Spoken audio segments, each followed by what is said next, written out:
Good morning and good afternoon, everyone. It's Hikami Koufuku, your favorite VTuber, Phoenix boss. How's everyone doing today? Let's see. I think when I was like checking my stream, my like some stuff from before the stream started, I realized you guys are already subbed. I have some great news, everyone. Today, like in the morning, we hit affiliate. Um, I was expecting to take like a one more day or two before like actually getting the notification, but yeah, we got affiliate today. Yeah, woo! Hardly can hear it. Okay, let me see if I can up it a little. How about now? Okay, I upped the music just a little bit. Oh, thank you so much, Valorant Bronze Warrior, for subscribing to Prime Gaming. I appreciate the subscription so much. Thank you, thank you. Yeah. So today, let me just read let me just start reading out and start thanking everyone that subscribed while I was not streaming. You guys didn't have to do that. I mean, I appreciate it. Hold on. Let me get the list real quick. Okay. So let's see. 1 second. Okay, I got this. Okay. I'm gonna rapid fire this. Thank you so much, Sleeping Nexus, for the subscription. Thank you, Elite Agent J, Naruki Cloud, FanFist123, Ranchi, and Snuggy Cat. Thank you so much for subscribing. Oh my god. I promise, like, okay. So for all of you that subscribed, right now I don't have any like extra emotes. The affiliate, it came a lot earlier than I was expecting, right? I was expecting like maybe like a month before I got affiliate. But I promise you guys that we have some subscriber emotes coming in. So I hope you guys are looking forward to that, right? I already have like the badges set up in that way in advance. So that's no problem. But yeah. I have my my cool, emotes coming in. I'll get as many as I can. So like you guys don't like have just an empty like subscriber emo slot, okay? Yeah. Let's see. Dude says negative 30 dB, negative 30 dB, and your voice is around negative 10. Okay. Thank you so much for letting me know, Deuce. Oh my gosh. Thank you so. Oh my god. Okay. Rauchi, thank you so much for the gifts subs. Holy crap.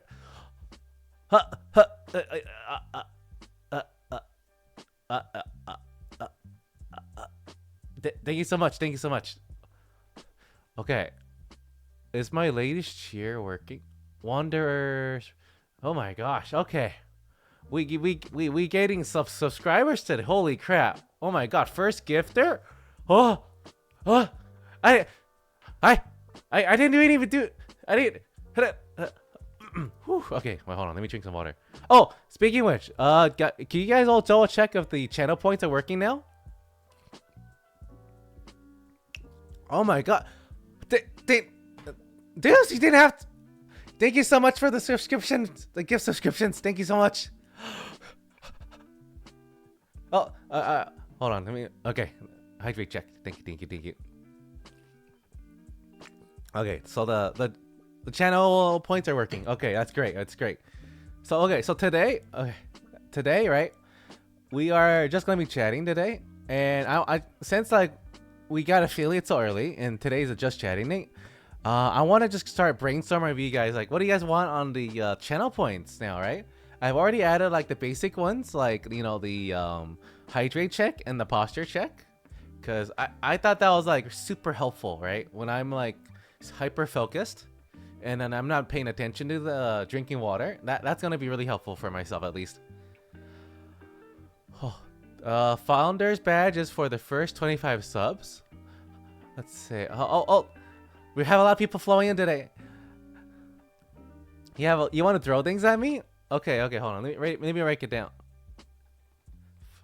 500 for hydrate? Oh, okay, hold on. Let me fix it real quick.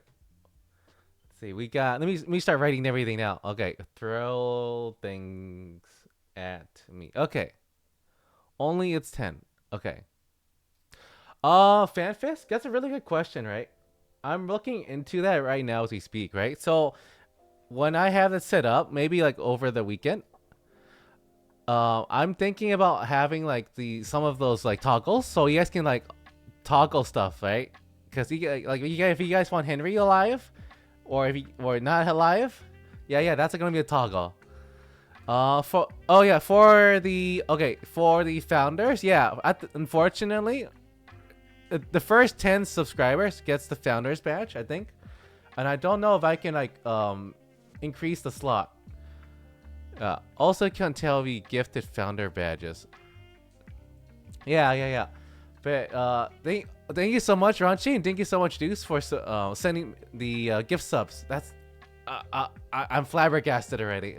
Thank you so much. Thank you so much. Okay, let me double check. That's a really good question, Snake Cat. I don't know if the gifts counts as a founder. Oh, okay. Yes, they do. They did count. If there's 8 subscribers, and I don't think everyone was like yeah. 1, 2, 3. Well, you can't give founders. Okay. No. You're actually right, Toasty. I think I'm starting to mix up the gifts with the people that just like started subscribing like right just now. Yeah. You're right, Toasty. Gift subs don't count, unfortunately. But it's okay. It's okay. Like if you got like a subscribers today, like I would know, right? Like I just by looking at your badge, I would know like if you were a OG, right? I think on my list, I already see 2 slots remaining. I see 8 on the slots, like the slot count. Yeah. Okay, but back to what I was saying. So today, right? We're just gonna be like chatting.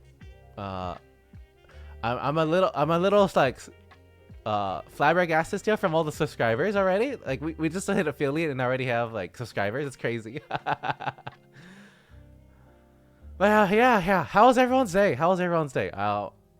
If you were to ask me how my day was, it was really chill. Like as always, I just exercise when I wake up.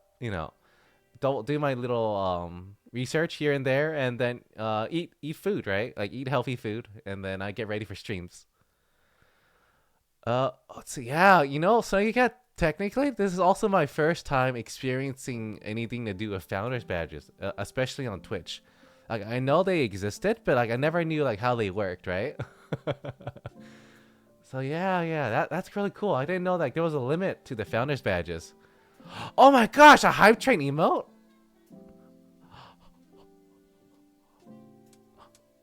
I got a hype train emote? Oh my gosh, that's so cool. Oh gosh, but yeah. But yeah, today's just gonna be chatting, right? I plan to start, brainstorming on the funny things I can do on the chat points, right? But hold on, let me adjust some things real quick. Yeah, Toasty did bring out a good point. I did put the hydrate check a little too high. But let me fix that real quick. Let's see, 1 second. Viewer, okay, here we go. Customize. Let's see, let me see where I can. Let's see, okay, edit. Give me 1 moment. Let's make this like 100. Okay. And then let me just adjust another one of the other one real quick to 100. Okay. Let's see. Okay. Yeah, you're right. I put 500 just so I don't get like what's the word for it? Spammed? Wait, but let me check. I can probably adjust it to be like there's like a timer or something. Redeem cooldown? Oh, here we go. Okay. Cooldowns and limits. Okay, let's do like 30 minutes. Save. Okay, and then let's do posture check also the same. 30 minutes. Okay. So yeah, that should solve it now. The hydrate check and then the posture check. I have changed it to 100, but I put a cooldown, right? So people don't have to worry about if I overdrink.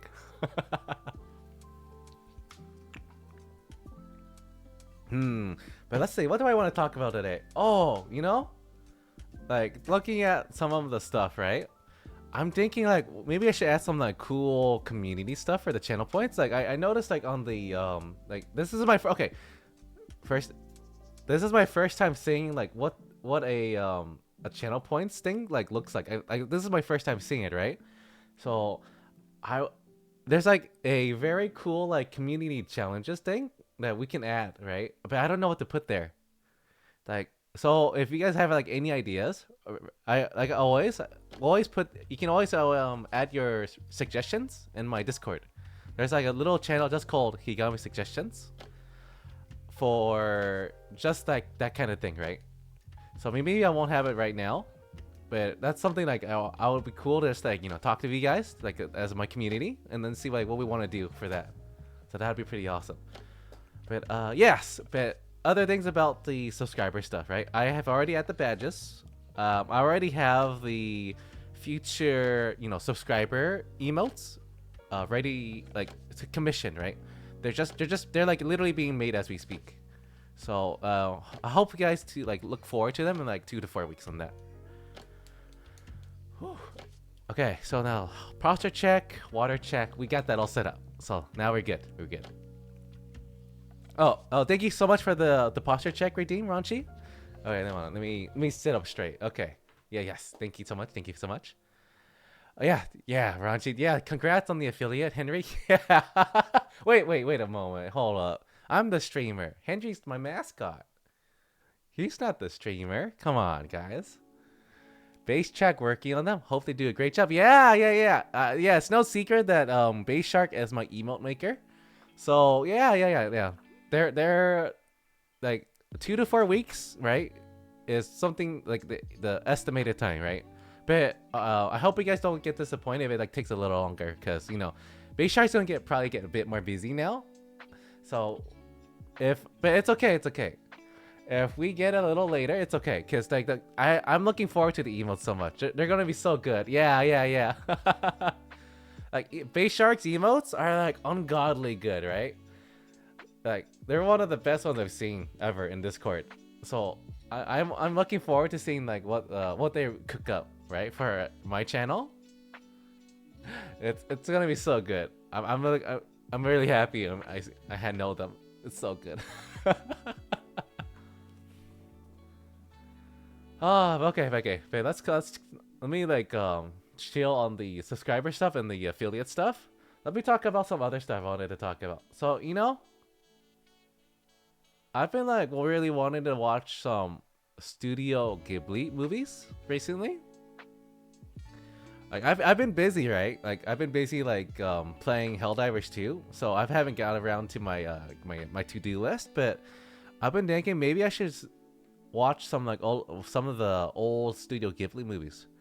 But I was curious. What do you guys have? You guys watched Studio Ghibli movies, right? Like, have you guys watched like Spirited Away or Howl's Moving Castle by any chance? Oh, let's see. El Romo says, "Man, had to install WW because I had corrupted files. Though I'm in the process of installing it again." Oof. I think if I am not mistaken, WW is what? Wuthering Waves, right? Oh man, I heard that they have some issues, right? But because of like all the graphics issues, I've been hearing a lot of that. But I hope that your games play when you like reinstall is much better, right? Now, Snuggy Cat says, I never watched these movies, but I played a song from it in my band concert. Oh, that's really cool. Okay. And then Ranchi says, I should watch Studio Ghibli movies someday, but I can't manage to find the time for movies. Toasty, what was fixed? Oh, are you talking about the Wuwa graphics issue? Okay. That's good to hear. Okay. Thanks for letting me know, Toast. But yeah, back to the Studio Ghibli movies. Did you know that like the first movies I've ever watched that was Studio Ghibli was when they were like partnered with Disney? I think around like 2004, right? So I think Spirited Away and Castle in the Sky was my first experience watching those movies, right? And my gosh, those movies blew my mind. Yeah. If you weren't aware, right? Back around that time, Disney kind of like did like a little sponsor for Studio Ghibli.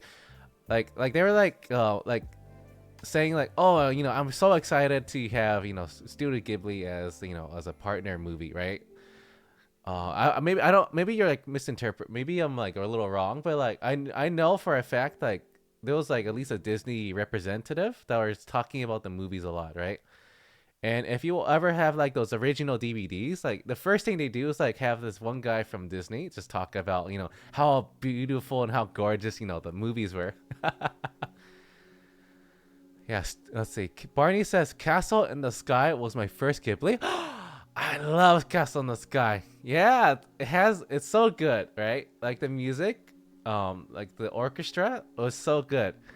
Like every single scene was so beautiful too, right? Like if you like stop like at any single point in the movie, it would be like it would be like a beautiful background image for like your PC. It's just so good. It's just so good. Oh my gosh. And then Barney says, I actually remember like nothing. Well, you know what that means, Barney? I think that it's a great time now to go back and then rewatch the movie again. If you don't remember, that means like it's a great time to go watch it, right? It's a good time to go watch. But not Studio Ghibli like related movies. Castle in the Sky and Spirited Away weren't my only movies, right? I think my favorite movie out of the whole bunch, right? I'm going straight into my favorites first. But I think Princess Mononoke was my most favorite movie. Mostly because of mostly like in terms of both like the characters, right? Like they had my favorite character design, and the themes were like, how do I put it? It was more gruesome. It's much more gruesome compared to like Spirited Away or Castle in the Sky, because they had a bit of like actual wartime scenes in Princess Mononoke, so you would actually see like like what's the word, like limbs fall like getting chopped off, or arrows and guns, right? Like those were some heavy topics, like very heavy topics to have in a what would you could say is a kids, or no, I guess it's not even it wasn't a kids anime, it was like a young adult anime, like movie, right? Anime movie. Barney says, I've seen Howl's Moving Castle. Well, that's really good too. But Howl's Moving Castle is like one of, okay, it wouldn't be my favorite because of Prince of Mononoke existing, but Howl's Moving Castle has one of the, but it has my favorite OST. I believe it was like when, okay, I'm gonna try not to say too much, but during, let's say like in the earlier parts in the movie, it has like one of my favorite soundtracks. Like I used to have the OST on loop back then, like before I got tired of it. Like I had it, it was one of my favorite music to listen to when I was just chilling. Yeah, FanFest, yeah. Howl's OST is so good. Like something about it, like listening to it is so addicting, right? Like if you think about it, like game OSTs are meant to be like loopable. Like they're meant for you to listen to it for hours on end. But something about like the Howl's Moving Castle OST, it wasn't supposed to be like that, right? It was just meant to be like for a scene, or like it was just the theme of the movie. But it's so good that I don't mind looping it either. Anyways, yeah, one of them was amazing. You know which OST is the best? I don't know. Barney, Xenoblade 2. Okay, Barney, here's the thing. I haven't played Xenoblade 2, so I don't actually remember if I have ever listened to Xenoblade music. But if you do have like a favorite, drop it in my suggestions page on Discord. Oh, hold on. Speaking of which, hold on. If you haven't already, let me do my shameless advertisement real quick. Okay, give me one moment. I gotta make that a command. I gotta make this a command. All right, but here it is. Here is my Discord, right? Toasty, if you're still there, can you figure out how to help me pin this?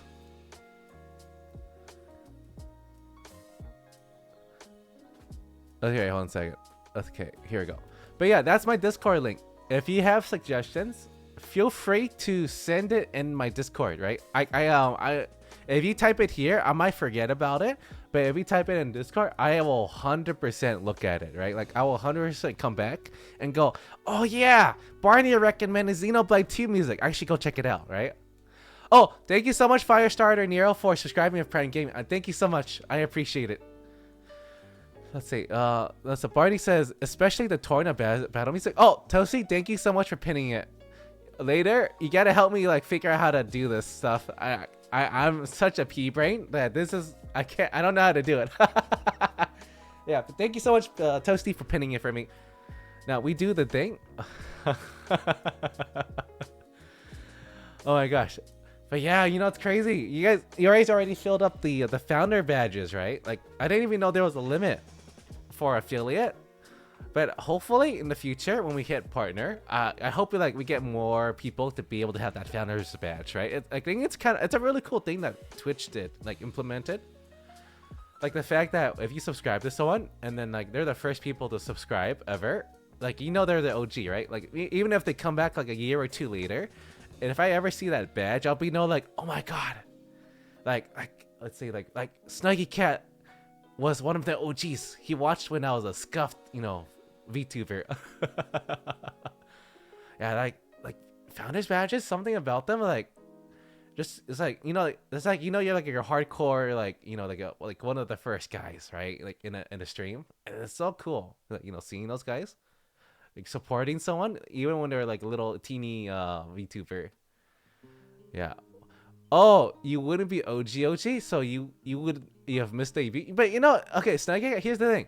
Even if you missed my debut, I'll still consider you an OG, right? Like if I saw you and I know like you from the get-go, like week 1, I know you guys are the OG, right? Like it's okay.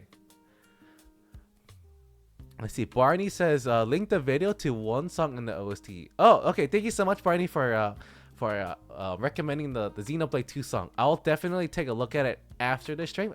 I'm not okay, so remember this. I'm not allowed to, if I want to post the VODs on YouTube especially and keep the VODs up on Twitch, I cannot post anything that will get me copyrighted, right?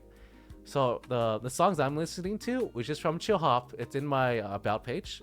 That's currently like copyright and technically royalty free for now. But oh, you know, hey guys, okay, speaking of which, if you guys don't already know, I also have my intro song and my ending song also being commissioned, right? Like for the stream. So like just a little secret between us right now. Like I won't tell, don't tell the late henchmen, right? Like I'm gonna fry those guys for lunch later.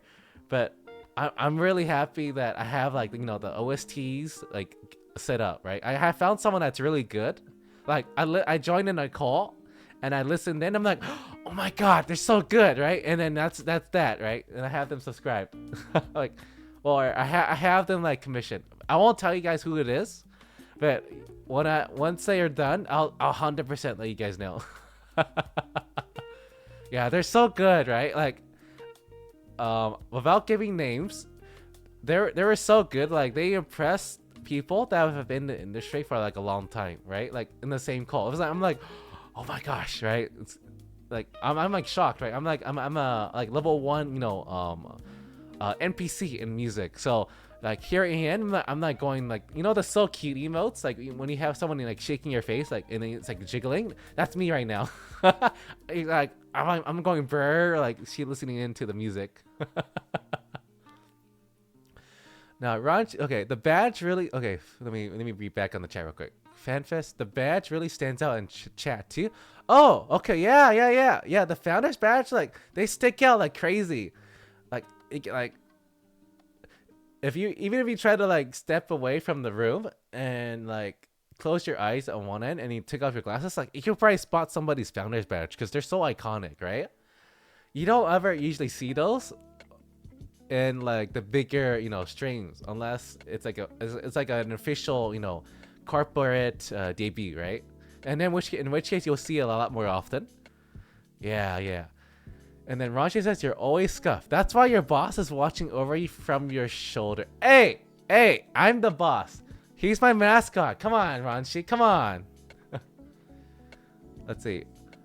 Wait. How do I enable the badge? Barney, I don't. If you okay, here's the thing, Barney. If you subscribed a little late, I believe some people have already subscribed and filled up the first 10 badges. On the list, right? Well, let me double check real quick. Let's see. Let me take a look real quick. Oh wait, Barney. Yeah, it's sub only. You can only get the founders badge if you do like if you're like the first 10 people to do like a subscription. Yeah. And then let's see. No. They're not just follows, unfortunately, Barney. Like I would love it if you guys all had like founders badges for just being follows, but unfortunately, Twitch set it up where the founders are only for the people that have subscribed, like the first subscribers. Rax, I think there's like one more slot on the list, right? Let me hold on. Let me refresh it. Yeah, there's one more slot remaining, I believe. So yeah, if you want to get the last one, do it quick. Do it quick. Oh, okay, hold on. Give me one moment. I used to have one on a different channel. I'm dumb. Oh my gosh, so that means Barney, you're like an OG for someone else. That's really cool. That's really cool. Like, it's really fun just to see someone have those founders badges and someone else's channel. It's always like so cool to see like how supportive people can be for streamers in general. Like that's the kind of good vibes you want to pass around. And then Ranchi says, sure, Giga, sure, lie to yourself. We all know the truth about the bird. Oh my gosh. Hey, come on, man. He's my mascot. My mascot. Come on. You know, right, guys? Right, henchmen? He's just a mascot, right? By the way, for the Discord link, other streamers usually set up stream elements to automate it. Oh, hold on. Let me write that down. Stream elements. Okay. Discord. All right. Thank you so much, Frank, for letting me know about that. I'll probably get it set up like another like maybe after stream, right? I didn't know it was stream elements. Let's see. Stream elements can auto lots of useful stuff. Toasty, I am a super noob, right? I'm not giga noob. So if you guys know anything, I would appreciate any advice. It's a bot? Oh, so Stream Elements is a bot? Okay, I did not know that. I'm actually using Stream Elements right now, but I didn't know that it was like the, you know, I didn't know that was the thing. Okay, that's good to know. Okay, and oh my gosh. I was so unprepared for having affiliate that I don't think I even have the some stuff set up for just that. Yeah. I need to get that set up.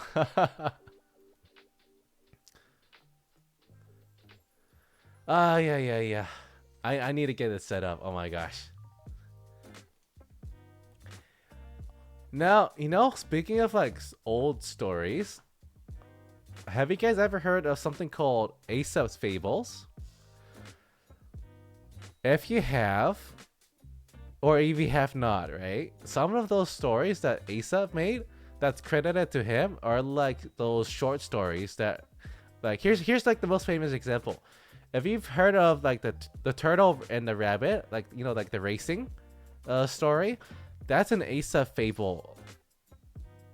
And it's really cool that, you know, these kind of stories from like ages ago, like I think 1,000 or 2,000 years ago. Let's see. Toasty says, oh wait, hold on. Let me finish the story real quick. But the fact that like we have stories from like thousands or 2,000 years ago still be relevant is really cool, because like these. Here's the thing, if you didn't know already, those fables were actually meant for teaching kings about, you know, philosophy, right? Like morality and stuff. It wasn't meant just to, it wasn't initially meant for the, you know, the common folk, apparently, like, or at least that's what the people have said.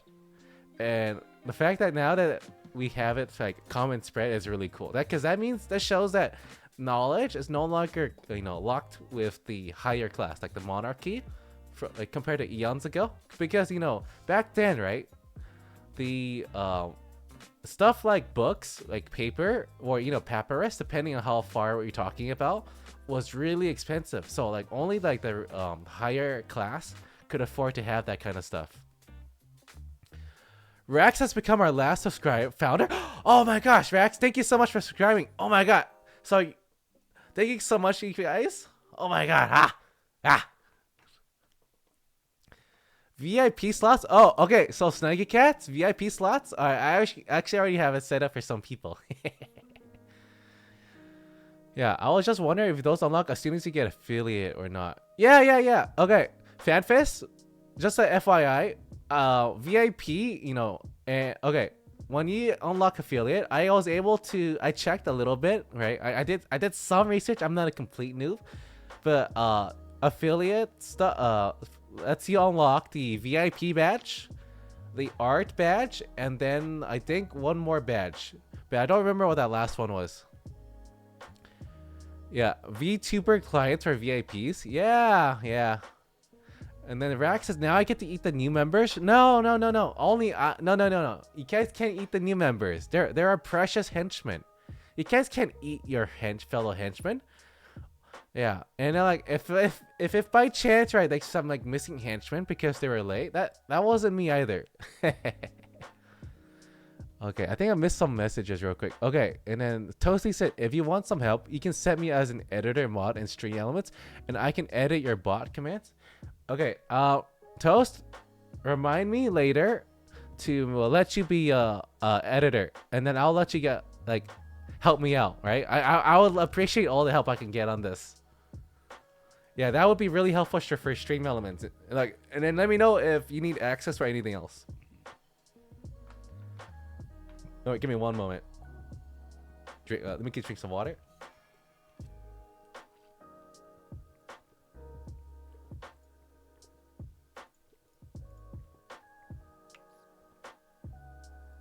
Okay.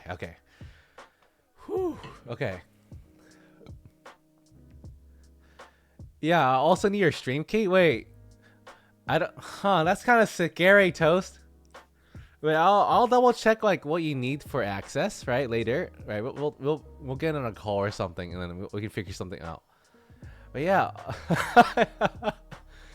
Oh my gosh.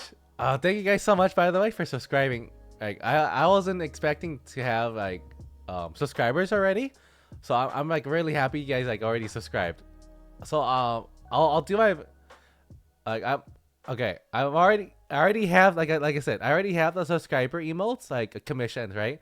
So you guys will just have to be a little patient for now. I am planning to have those emotes ready for you. Hopefully we have those emotes in 2 to 4 months, right? But yeah. Okay. No. And then okay, but back to just talking about stuff.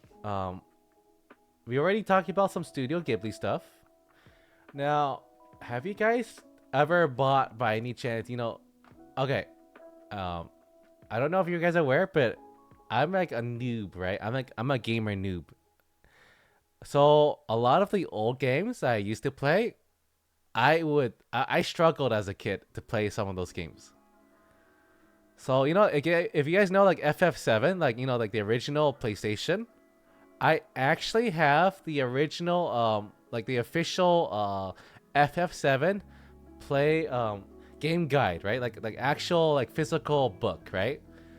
Now it's worn and torn, the pages are starting to fall out, but I had a lot of these old game guides for a lot of my old RPGs.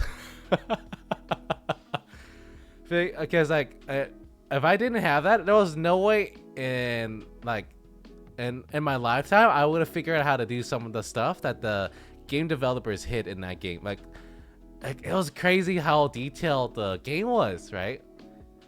If you didn't do a certain thing, I won't say too much detail, right? I don't like spoiling you guys on stuff, but if you didn't do some stuff in FF7 or in some later FF games, and you weren't aware about it, you would have lost out on some big items in the end game, and it would have hurt really badly for just not having the item. Yeah, but oh my gosh, And then afterwards, right? Like over the years, looking back on all the game guides I have, Chocobo. Never again. I'm never gonna do that grind again. I got the black Chocobo. Okay. I'm gonna go on a little rant on that one. For FF7, the last thing and the thing I'll never ever do is getting the gosh darn golden Chocobo. Okay, I'm never gonna do that grind ever again. Oh my god, I hate. Oh god. God, it's giving me it's giving me some PTSD. That's some big trauma you just reminded me. Damn it. Oh my gosh, gold chocobo. Oh, that bird needs to get fried. I'm frying that bird if I ever see one. God, I hated that grind. I never even got the grind. I lost the date of the save file right before I was gonna get it, and I said, forget it. I'm not doing it ever again. I'm not getting that darn golden chocobo to go to the last part of the area.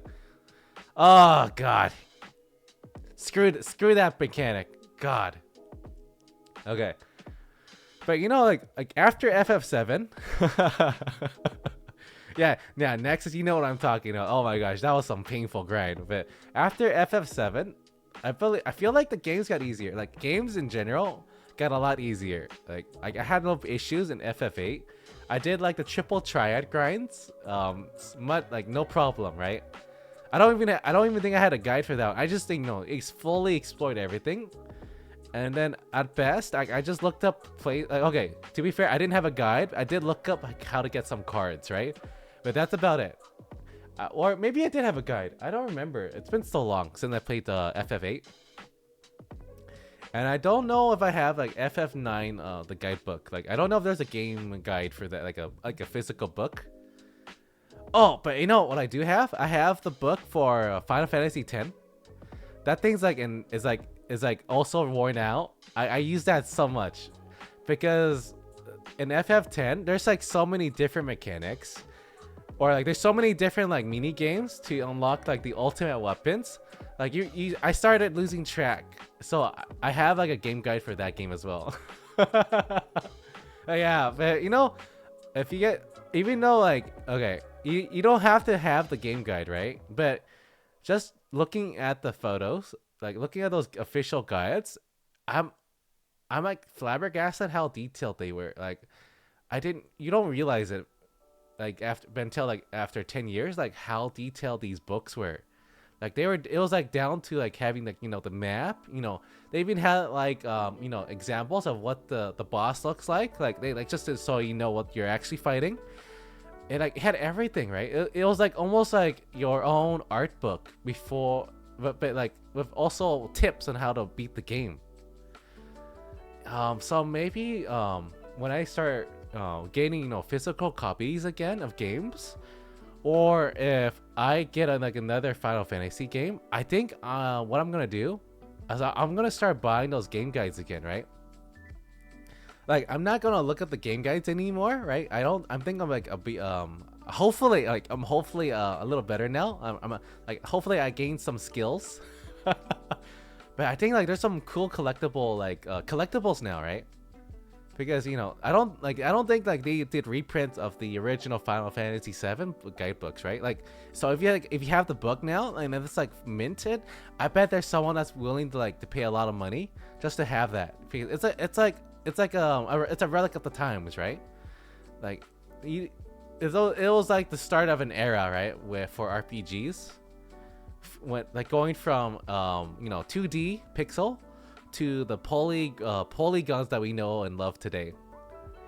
And then I guess you know, another big jump in the, you know, the final, like the game industry, or at least in terms of Final Fantasy. Maybe like there's other games that already did the jump, but I remember when I went from Final Fantasy 9, and then I swapped to PlayStation 2 and played Final Fantasy 10. Holy crap. The graphics for Final Fantasy X are so good. I would not have believed you if you said that game was like a like an early 2000s game. I would have thought it was at least 2000, you know, 10, right? It was just how good that the graphics were, like how good the designs were, and how detailed like the world was, right? Like sure, like they could have cleaned it up, and I'm pretty sure there's a remaster for the games now. But the design of the world, right? Like the the fantasy aspect of Final Fantasy, and keep in mind, Final Fantasy, each game, like each numbered game, is its own game, right? So you can always hop right into the newest one, and you wouldn't have to worry much about spoilers, right? There's only like very few exceptions where let's say that some of the Final Fantasies were actually kind of related, right? But that's only because they might have been set in the same kind of world, right? I know like Final Fantasy Tactics, which is not a numbered game, I believe, was in the same considered the same world as Final Fantasy 12, like the Evilus continent, right? Those were supposedly in the same world, which is really cool. But yeah. If you ever get into Final Fantasy, uh, you can go into any of the numbered games and you'd be okay. Like you don't have to worry about going in order. I know that some games I was recommended to play in order, right? Or even like play the older series first, like Atelier, right? The Atelier games. Like I love the Atelier Ryza designs for a lot of the characters. I think at some point I even considered getting the figurines, but no, I didn't, unfortunately. But I'll eventually I'll play the games eventually, and if I see like an opportunity, maybe I'll get the figurines in the far future, right? Oh, but speaking of which, did you guys know I also collect anime figurines? So okay, I don't have like a camera for that stuff. But if you guys are interested in what I have, like what collection I have, I'll probably talk a bit more in my Discord, and over time, right? I'll start sharing like my little hobbies here and there, off of stream. I can't even talk right now. But yeah. But back to Final Fantasy. I like going into like little, sorry guys, I have like a chicken brain, right? Like if I have something that's really fun, I might just go straight into it, right? Yeah, off stream, yeah, off stream stuff. Exactly. But back to Final Fantasy, right? Okay, if I had a game that I wish I could like replay, but was like revamped, it would be like Final Fantasy 12. I would like love it if they did like a redid Final Fantasy 12, like not just the Zodiac stuff, but like they just had like the Zen world, but just like how do I put it? The Evilus series in terms of design, like the mobs and the summons, I loved it the most out of the Final Fantasy series.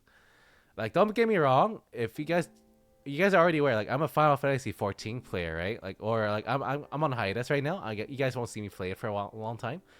But Final Fantasy 12, aesthetically and in terms of both theme, was my favorite. It was like the darkest. It's one of, compared to let's say like FF7 or like FF10. Like those are great games, right? Don't get me wrong, but like I love like the Espers, right? That's what they were called. I love those designs way more than I did like FF10.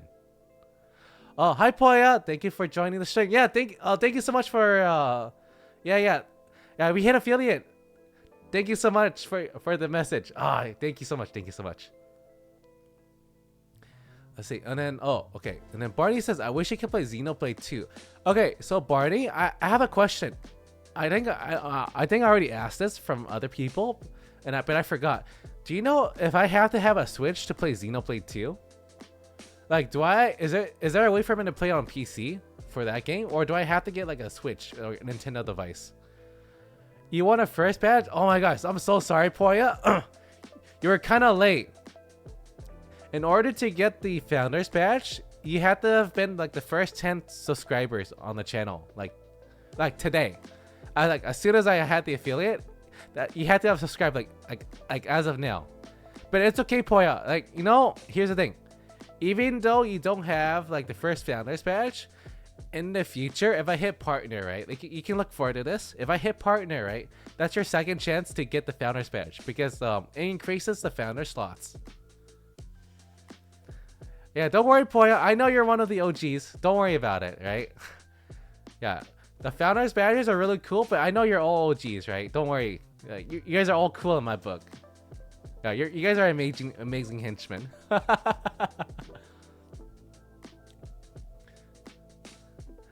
Well, yeah. But you know, okay. But before I start talking about a bit more about my Final Fantasy, addiction, how was everyone's day?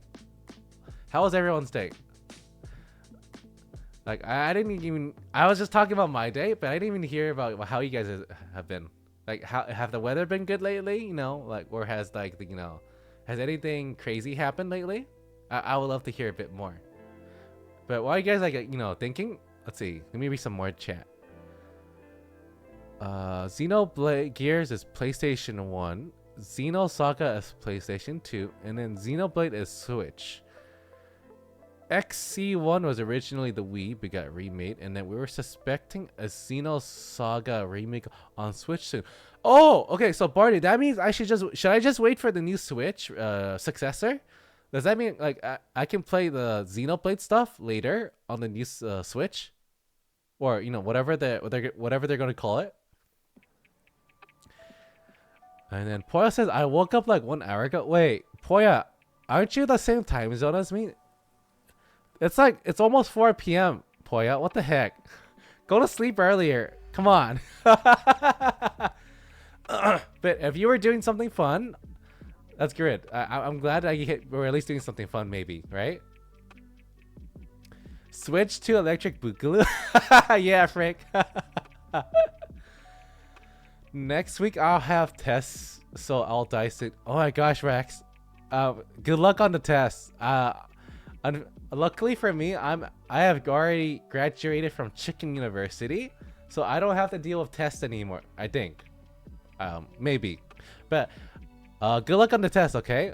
And make sure you eat right, and then drink, like, sleep well. Sleep like that. Just that alone is gonna boost your boost your odds of achieving whatever grades you want, right? Like having it, no joke, eating well, sleeping right is just gonna give you such a better fighting chance. I hope you do a great job, okay? Let's see, and then probably if it doesn't have backward compatibility, then it'd be dumb. But each series is separate. Oh, okay. It's okay, Barney. If it's separate, then I just kind of have to hope that, it's a remake, and that means like I get like a better experience playing the game, right? That's all I'm really asking from Nintendo if they make remakes. And then I hope like the games are like smooth on the new Switch, right? Because if you guys don't know already, the Switch has already been out for like what 7 to 9 years. It came out I think in 2015 or 2016. Right around when I was still in, Chicken University, right? Good, yeah. Oh my gosh, it's already been like here for like a decade. It's almost been out for like a decade, and I haven't even touched the Switch yet. Shut the hell up! I don't need to know this information. It's okay, Toast. I believe the PlayStation 2 and the PlayStation are still like new consoles, right? Right, guys? The Wii is still a new console, right, guys? Yeah. Don't mind the fact that we're on like PlayStation 5 or anything, like that. Yeah. Don't mind me. Hi, Naruki. Oh my gosh. Hi. My first MVP popped in, guys. Say hello to Naruki. Naruki, when are you getting? Come on. You gotta stream a little earlier in the morning, or I can't raid you, Cloud. Let's see, PlayStation 4 is 10 years old? Holy crap. What the hell? Rax! I didn't need to know that! Ah!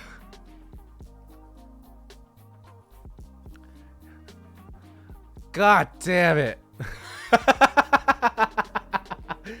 I did not need to know that the PlayStation 4 was 10 years old. Holy crap. Okay. Did you guys know that the last time I touched my PlayStation 4 was when Final Fantasy 15 came out. And then after that, I never touched my PlayStation ever again. Because I didn't want to go buy into the DLC stuff that they were doing. Because I'm used to having like a full game from the get-go. I don't want somebody to just go and like for Final Fantasy in particular, I did not like how they had to add DLCs to the game at all. Like that was a super turnoff for me. If it makes you feel better, he got the PlayStation 3 was my first console when I was a kid.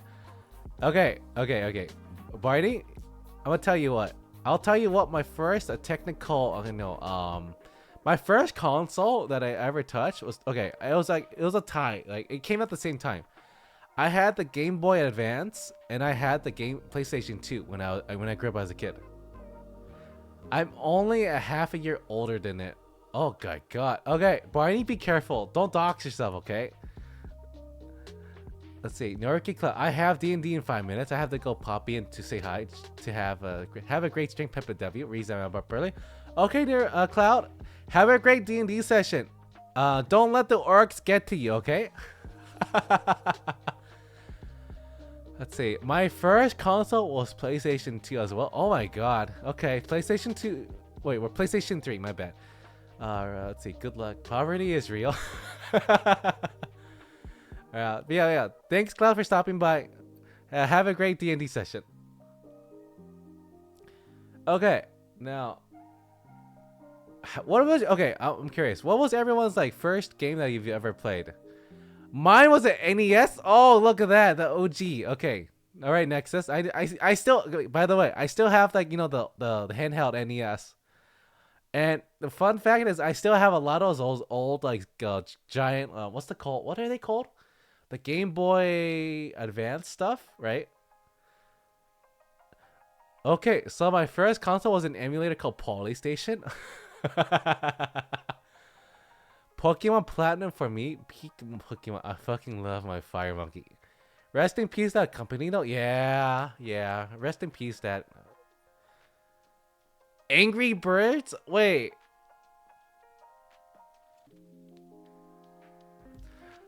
Oh my gosh, Angry Birds was such a good game. I remember when I had my first iPhone, right? iPhone wasn't my first phone, but I remember Angry Bird being like my first game that I ever touched on a mobile device. Oh my gosh, it was so fun. I don't know why, but it was so satisfying to see another burb just get slingshot and aggressively destroy pig buildings. Something about that game was so fun.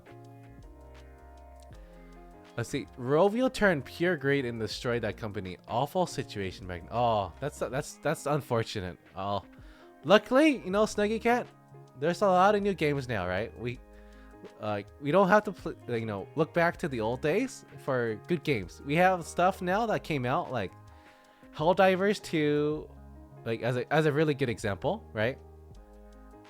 Let's see. And then Higa, are you younger than me?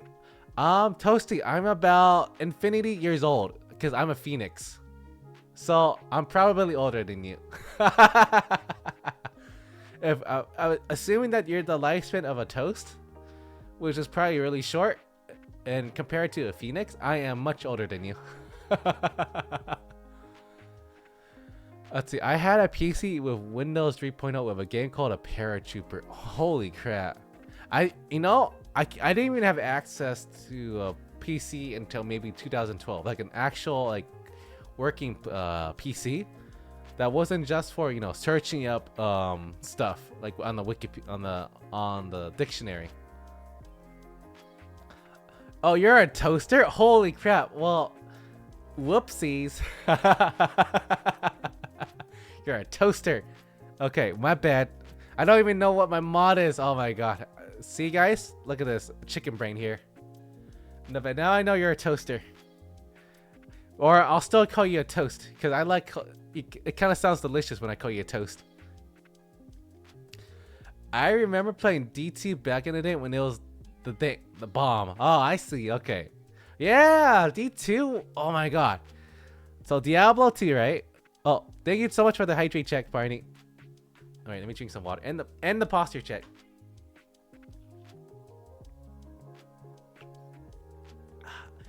Okay. I have a confession. Toast. I never played Diablo 2.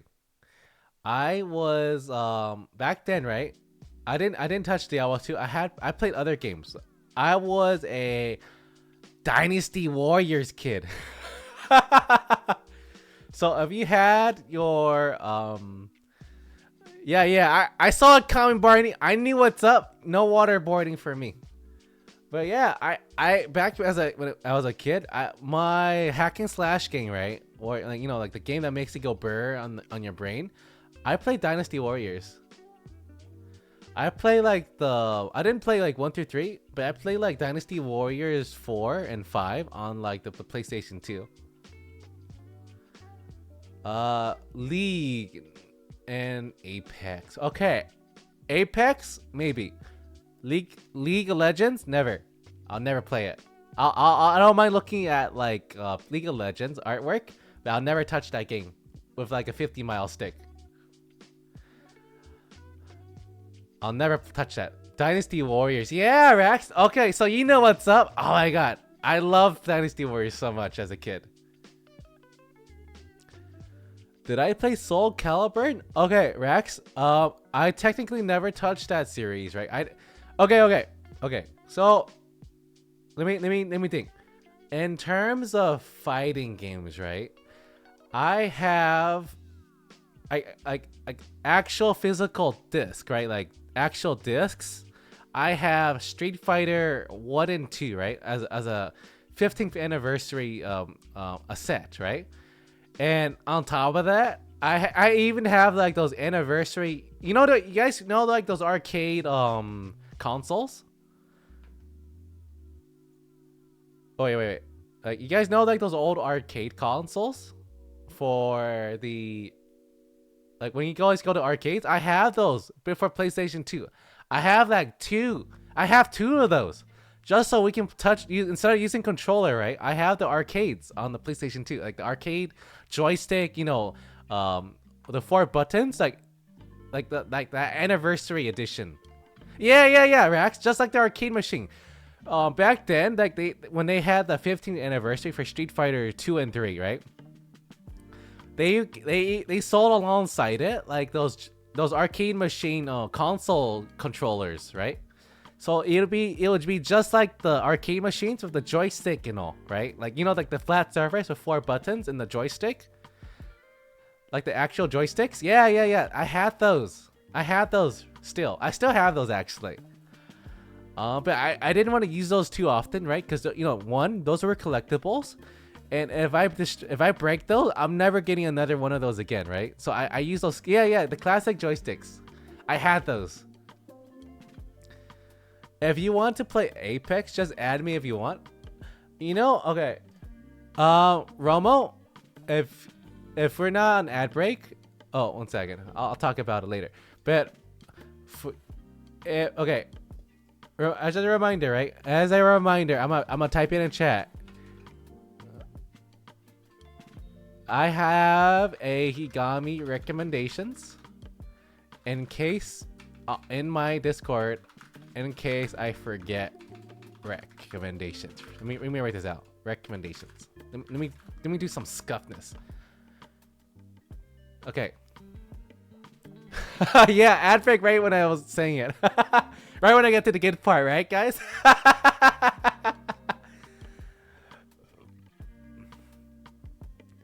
Oh my gosh. But yeah. Yeah, that was some bad timing. Holy crap. Those ads though, Jesus. But back then, I had a lot of good games, right? I didn't touch Soul Calibur, unfortunately, but I did have like, Street Fighter 2 and 3. And okay. Street Fighter 3, the music, it was such a good music. Okay. After stream, okay, hold on. I'm gonna write this down. Street Fighter 2 menu menu OST. I'll link you guys what it sounds like, right? I used to, as a kid, just have it, the music was so good that I would just not even play the game. I would just have it open on TV, right? I wouldn't even play the game. I would just have it on loop on the background, like console on when I'm doing homework. Subscribe to Higa if you don't want ads. Yeah, I'm sorry guys. I try to okay. I try if you guys like are unfortunately I'm gonna have ads now. But subscribe if you don't want to have ads. That's the best way to deal with it. Or if there's an ad and I know it's coming up, I'll try to like if there's something important, I'll try to text it in the chat so you don't miss out too much. Okay, so let's see. Barney607 says Inazuma 11 OST. I know. Okay, Barney, I've never watched. I believe that's an anime, right? I've never watched that series yet. If I recall, was that a soccer anime? Was that like a sports anime? If so, I haven't watched it yet. It's a game and then an anime. Oh, okay. Yeah, but back then, right? I had a lot of good stuff as a kid. Football. You know, speaking of which, in terms of like sports anime, okay. The stuff I used to watch, right? Like, this is why my standards are a little higher nowadays. But I used to watch like I have like at home, right? I have the entire like anime series. I have like the entire Slam Dunk like anime, like the entire like series, right? Like on DVD. I had the entire I had like the first couple seasons of Ice Shield 21, and I believe I had let me think. Okay, those were the two I remember. I don't know if I had anything else for sports, but I guaranteed I had Slam Dunk, and I had Ice Shield 21. And you know, like some OGs that I watched that weren't like also like weren't sports but like in general. I remember watching Yakitate Japan. Now this is okay. If you guys know Shokugeki, Yakitate Japan was, you could say, it was like an older Shokugeki. It was a bread anime, right? But it's a lot less fan servicey, right? And more just batshit insane. It was more insane because you just had like people eat bread, and then over time, like the bread and reaction, like from eating the bread, got crazier and crazier, right? So luckily the manga's done, and I don't know if they continue with the anime, but that watching that anime puts a smile on my face. Oh my gosh. But let me read the chat real quick. I just remembered my brother played so much FF10 that my parents bought him a CD with the OST.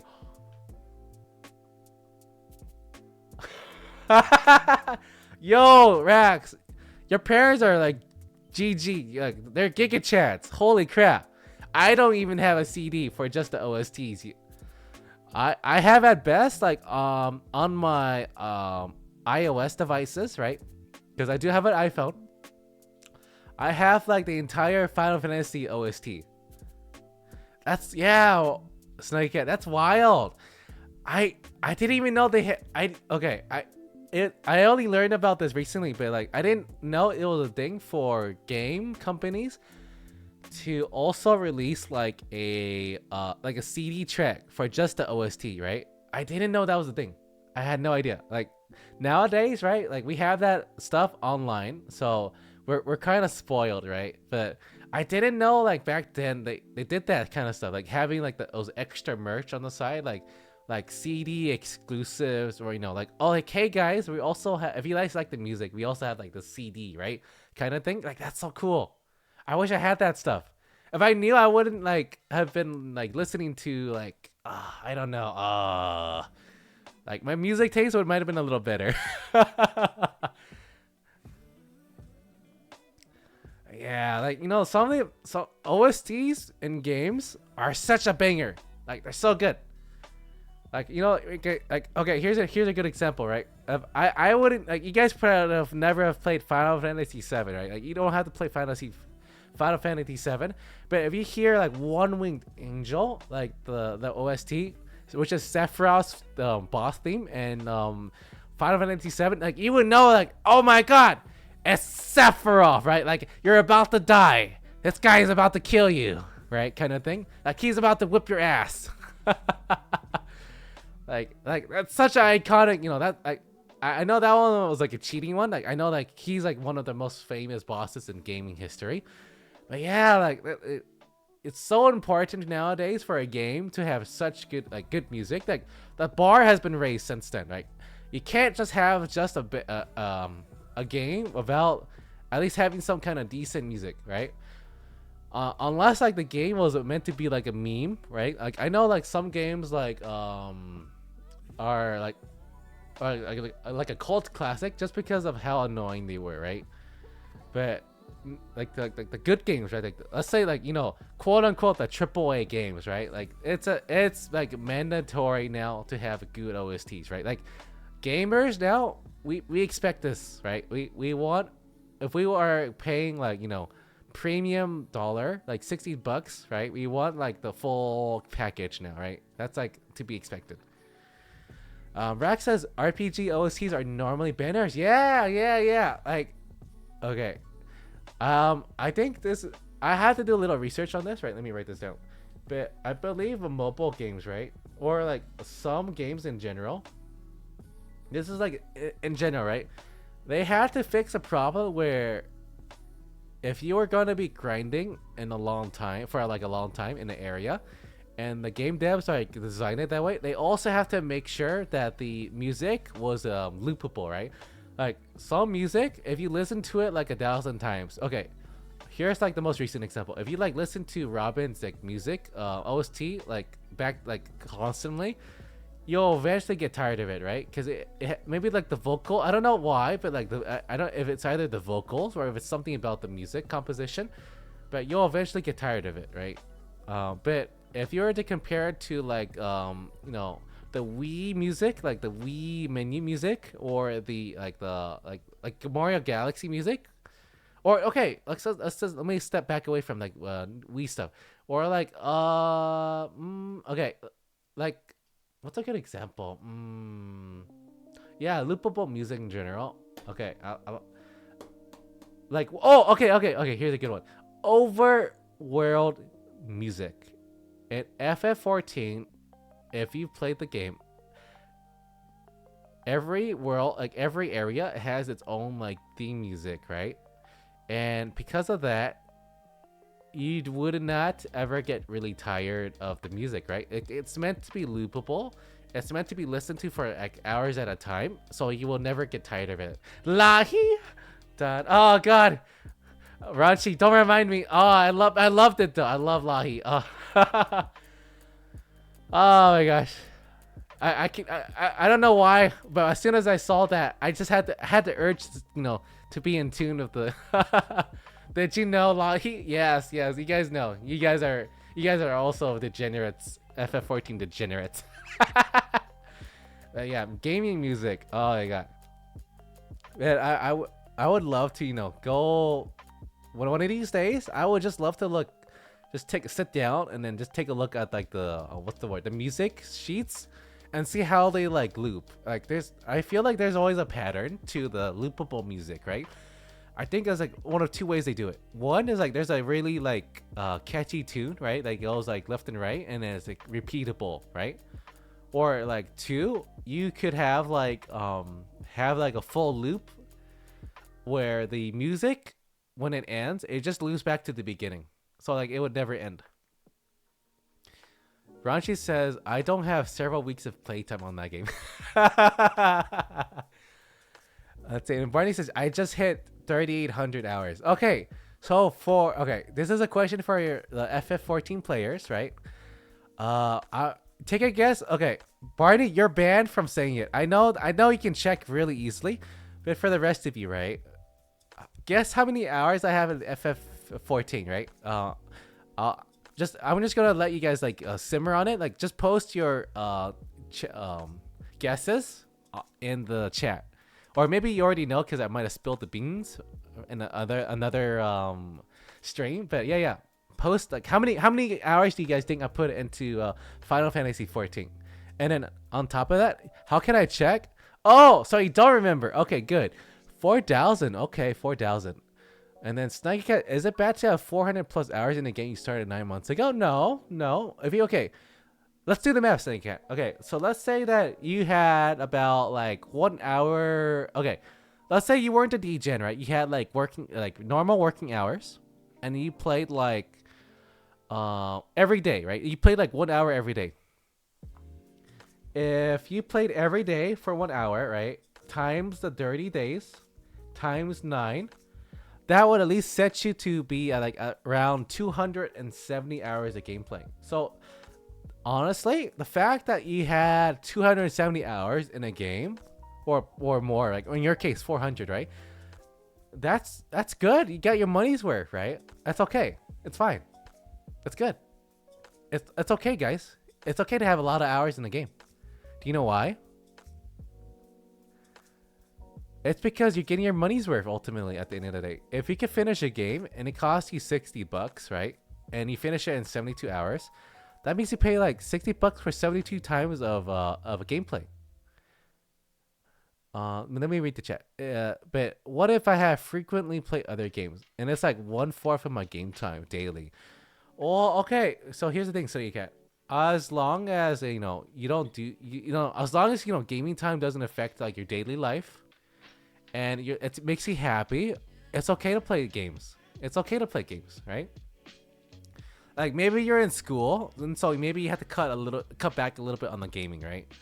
But if let's say you spend 8 hours a day, and you had like an hour or two on just eating, and maybe like doing like taking care of yourself, it still gives you like another and don't forget sleep. 8 hours of sleep is important, right? You still got like another let's see, hold on, let me do the math. You had 8 hours to sleep, 8 hours of work, right? Let's just say the average time, right? I don't know, you don't have to tell me like exact details. We're just going off of averages, right? And then let's say that you had 8 hours remaining of your life, right? That's okay. As long as you had like at least 2 to 4 hours of the remaining free time on just, eating, taking care of yourself, walking the dog, exercising, it's okay. It's okay. 4 hours of playing games or more, it's okay. As long as like what you're doing, it's okay. You're obviously being sarcastic about what games you play. Now, I'm going back to what Ranchi guessed, right? Ranchi, unfortunately, your 4,000 hours for my Final Fantasy game time is still too low. I'll tell you guys right now. I have at least, right? I don't remember. I haven't played in a while, so I can't check the exact number. But I have at least 5,000 hours of gameplay time on Final Fantasy 14, right? I have like maxed out every character to like level 90. I had like the most, before I quit, right? I had like the most recent, crafting gear, like up to date and stuff. Like everything. Like I had it all. I got like I even have like an ultimate weapon. But if you guys don't know, if you clear the funny story. There's a in Final Fantasy story, the hardest raids are considered like ultimates, right? But if you happen to clear an ultimate called abbreviation Uwu, right? And then it's called, in the full name, Ultimate Weapons Refrain. You apparently get a player debuff. So if you clear that raid and you put on the ultimate legend title, you become a worse player. So yeah. Now I have like a permanent debuff now, right, guys, in Final Fantasy 14. Let's see. Wait, can I now claim that I do pay for your sub? Oh, hey, Ranchi, I guess you can say that. I guess. But I'm not gonna touch the game for like another year. I'm not gonna touch Final Fantasy 14 for at least one more year, or at least like hold on, let me get the numbers. At least 1 year after what's it called? What's the Dawn Trail? Dawn Trail, right? I won't touch it for at least 1 year until Dawn Trail releases. Yeah, no, Barney, I'm not gonna come back. I'm gonna wait like at least 1 year. I'm still a little burnt out from Final Fantasy 14. So if I started playing right now, you guys, I don't think you guys are gonna have fun. I'm not gonna have fun, and you guys won't have fun watching me not have fun. Right? It's a great game, right? But and I know there's a lot of stuff that I want to do, but I'm not coming back. And also, Barney, you still have to get you still have to get the legend title before I come back. You got like a year to go. Come on. You gotta carry me. Or Ranchi, if you're still playing, you gotta carry me, right? I know there's cross data center thing stuff now, right? So now I can play with all the JP friends. I don't have to make another account for just JP players anymore. Hooray!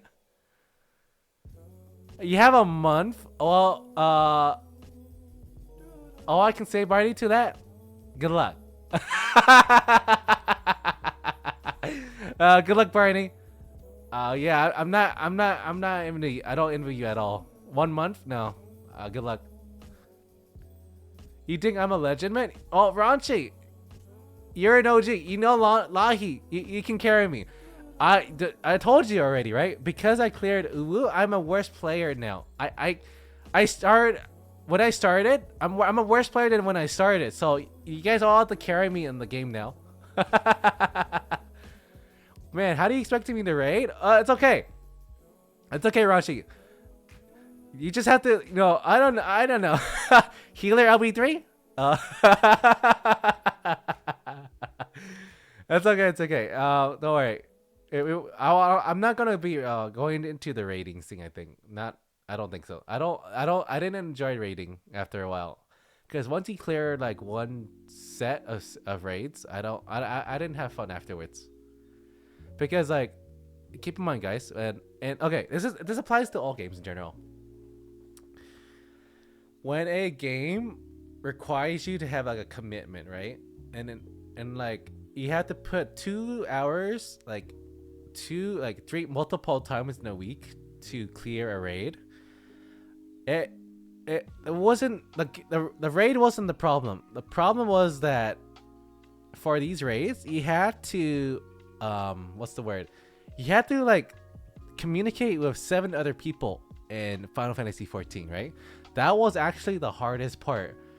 So let's say for me, right? I had a lot of free time, right? So I could practice after the raids in public party finders. But for people that are less degen than me, you have to like remember that not everyone could have all that free time, right, to practice.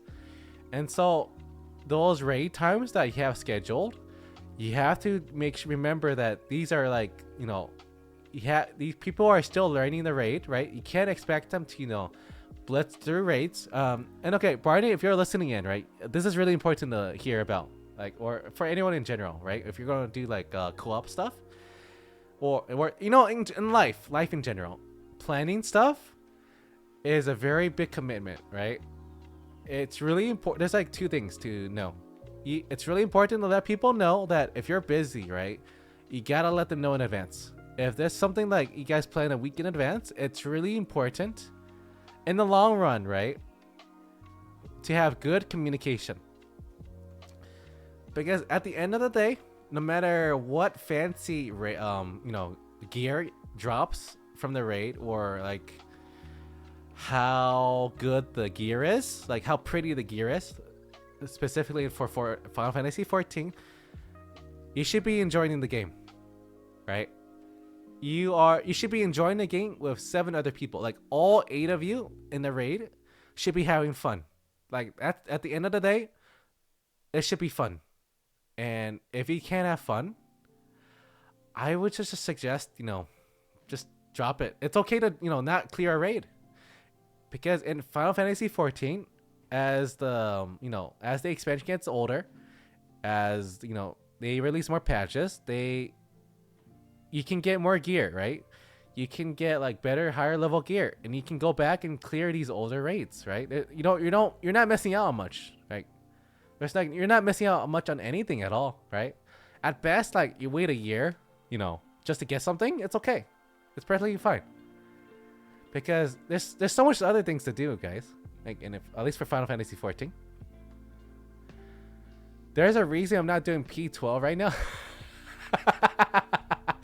Yeah, Barney, yeah. But if you ever decide to, have like a challenge for yourself, and like you find like-minded people that also want to have a challenge, it's okay. Rating is fine.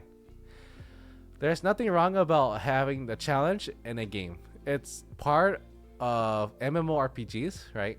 And it's something for people to aspire to. Ranji says, I'm a tank. Oh, Ranji, don't worry. I am multi-talented and dying in all classes. I got you. Don't worry. Tank? Healer? DPS? I got you. I'll die anyways. Oh yeah, dude. I got a static lineup for Dawn Trailer with some friends. And then Ranchi says, I never managed to beat P9S despite having like the whole mechanics completed. Never found a good enough group. Okay, Ranchi, in a year, right? When I come back to Final Fantasy 14, I'm gonna make it like a community event for people that have Final Fantasy 14. Or if there's like a free week, maybe we'll make it like a community event. We can help you guys clear the old raids. I'm pretty sure like maybe I can't like fully cover it, but I think we can have some fun with some of the old raids and get you some clears, right? Neil to fight. Oh, thank you so much. Oh, you're your first time chatter. Okay, hi, welcome to the chat. Thank you so much for the message. I appreciate it a lot. But yeah. For Final Fantasy 14, don't feel bad if you can't clear the current raids. It's okay. It's not for everyone, and it's okay just to do the older raids, right? Oh, welcome back, Cloud. Looky here. I'm looking to start FF14 in the future. Okay, Cloud. Okay, I'll tell you right now.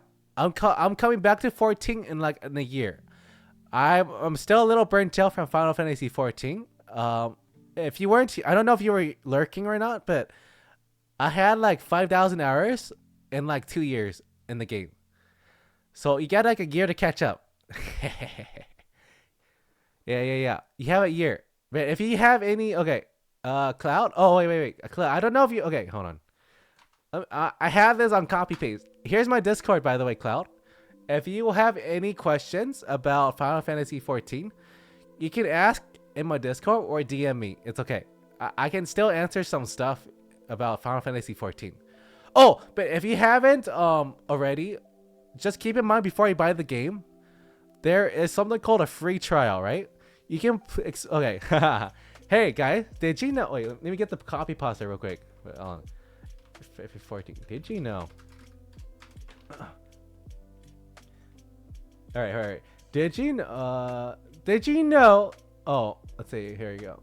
Did you know that the critically acclaimed MMORPG Final Fantasy 14 has a free trial and includes the entirety of the Eorzea A Realm Reborn and the award-winning Heaven's Word expansion up to level 70 now, and with no restrictions on the playtime. See now. Oh wait. Oh wait, that's old now. Okay, Cloud. Okay, this is the old copy pasta. Hold on. This is old. This is 3 years old. I have to find the new one. Okay. Did you know that the critically acclaimed MMORPG Final Fantasy 14 has a free trial and includes the entirety of A Realm Reborn and the award-winning Heaven's Word expansion and the Stormblood expansion up to level 70 with no restrictions on gameplay and playtime? Sign up now and enjoy Eorzea today. Oh my god, I love that copy pasta. It's such a fucking troll. Okay. Oh, by the way, okay, heads up. I'm not what's the word? I'm not uh sponsored by FF14, unfortunately. But if that happened, that'd be fun. But yeah. Cloud, I'm telling you right now. And then for anyone that hasn't played it, there's a free trial. Don't buy the game. Just play the free trial for a while. Oh, hell no, Ranchi. You got the ooh version. You got the ooh fight version. Did you know that the critically acclaimed MMORPG Final Fantasy XIV has a free trial and includes the entirety of a When Reborn and the award-winning Heavenward expansion up to a levels. Oh wait, that's old. Wait, you have a Ranchi. This is old copy pasta. You got to get the level 70 version.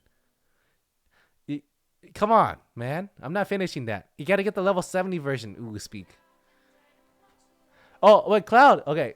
Since you're back here where if you're lurking, how was the D&D session? Are you still waiting on them or something? Tell me more. Tell me more. How's your D&D session? And then while you're typing, back to FF14, right? I won't touch the game for like another year. I know that there the new expansions coming up, and I have the computer to back up the maximize the graphics, but I won't be touching it for a while. Let's see. Cloud says waiting for public transport. Oh, okay. Oh, wait. Cloud, bring me to D&D then. You stream share the love. Share the stream with your friends. Huh?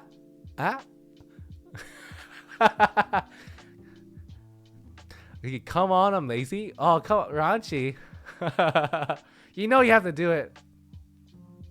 Oh, 1 second, guys.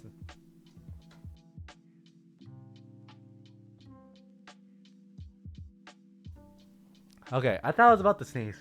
Okay. Did you see the new D&DN version of the game that came out a while ago? Give me one moment. Let me drink some water.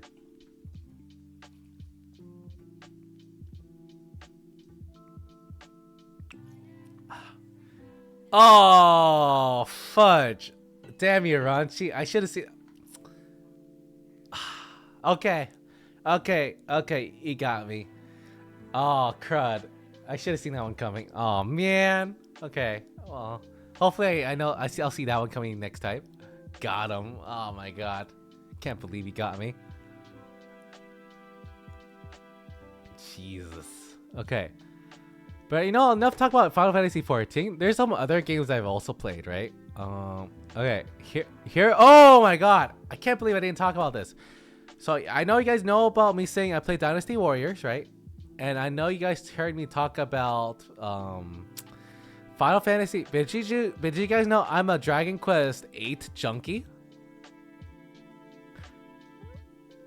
I'm a Dragon Quest junkie. I used to oh my God, I spent so much time playing Dragon Quest VIII back then on the PlayStation 2. Dragon Quest VIII, something about the music. Okay, I now remember. Dragon Quest VIII is technically my favorite game OSTs. Like when you open the game, right? And it brings you right into the action, right? It brings you right into the story. Because if Final Fantasy 7, 8, and let's say 15 were kind of dark, Dragon Quest 8 was not as dark, okay?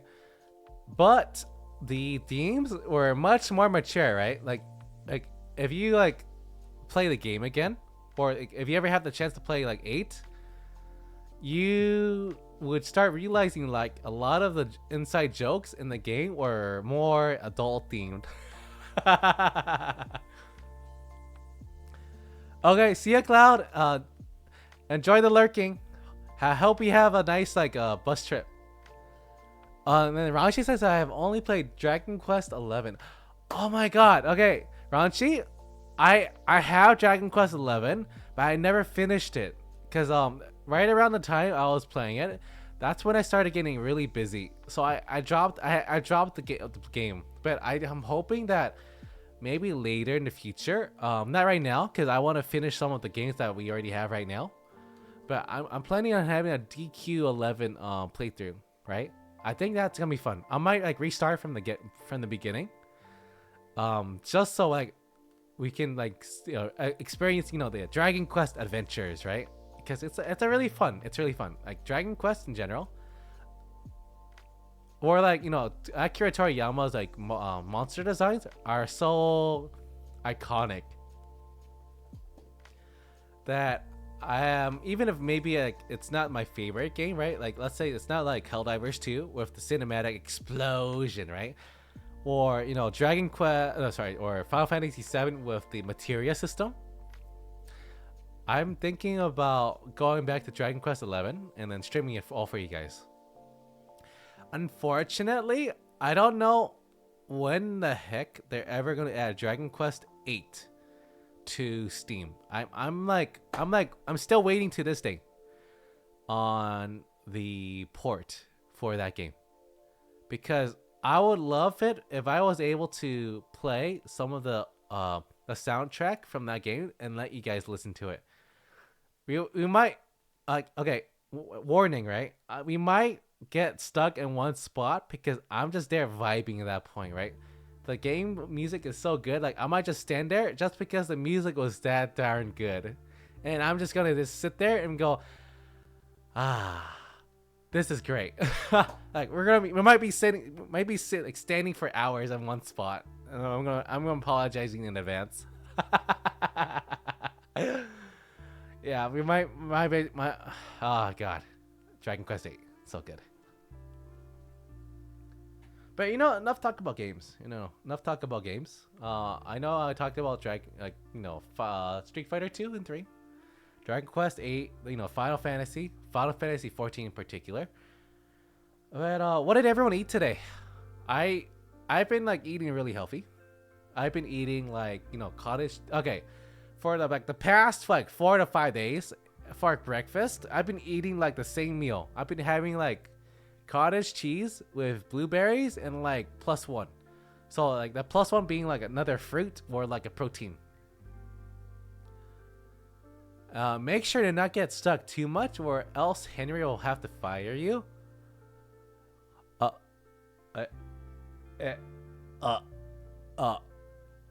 Okay, Raji, I'll keep that in mind. Wait a second, I'm the boss. Hold up, Henry's my mascot. Anyways, yeah, but what have you guys been eating anything healthy ever since I started streaming? I ate a sandwich and then fries. Oh wait, what kind of sandwich? Like, was it like, what did you have inside the sandwich? Did you have like eggs or something? Like vegetables, Or and then fries. Fries in moderation is okay. If you still have to eat something at the end of the day, right? And so like if fries was part of the meal, it still gives you carbs, right? Like it's not the healthiest choice, obviously, but at least gets you full, right? Because it's made of potatoes. Oh, speaking of potatoes, cheese and ham. Yo, Rachi, I want some of that. I would love some cheese and ham. Holy crap, a cheese and ham sandwich. I haven't had that in ages.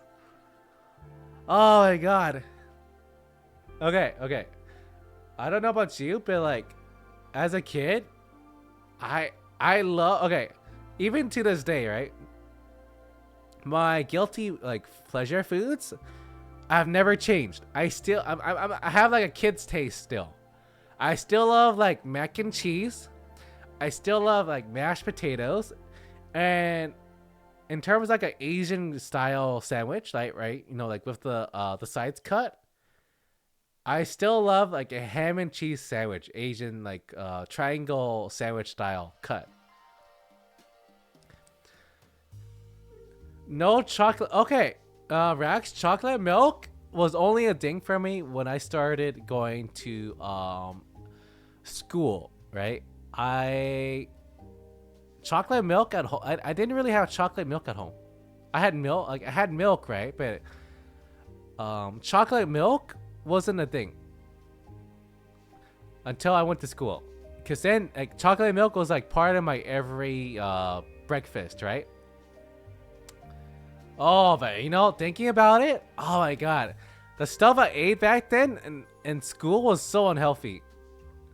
Like like on hindsight, I could have ate way healthier stuff. Like they should have had like way healthier stuff back then.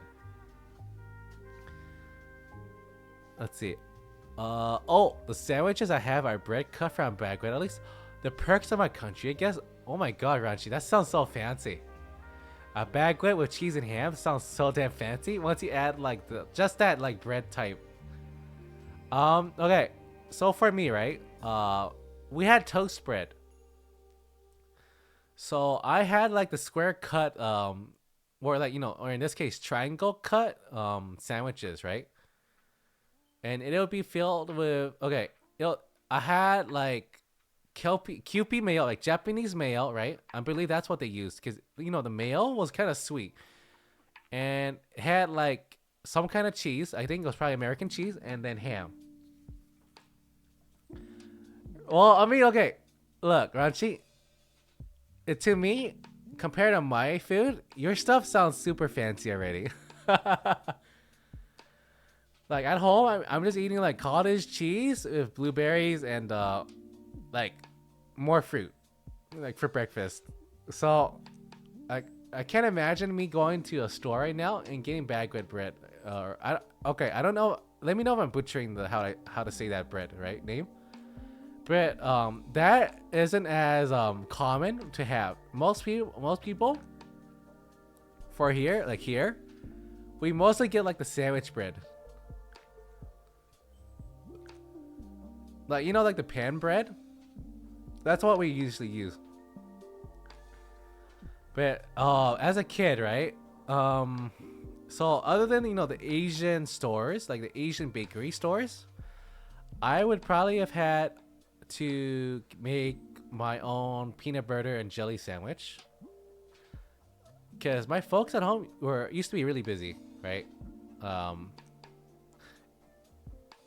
They used to be really busy and they wouldn't have time to do a lot of stuff. So I had to make a lot of the food myself at home. But it's a learning experience, right?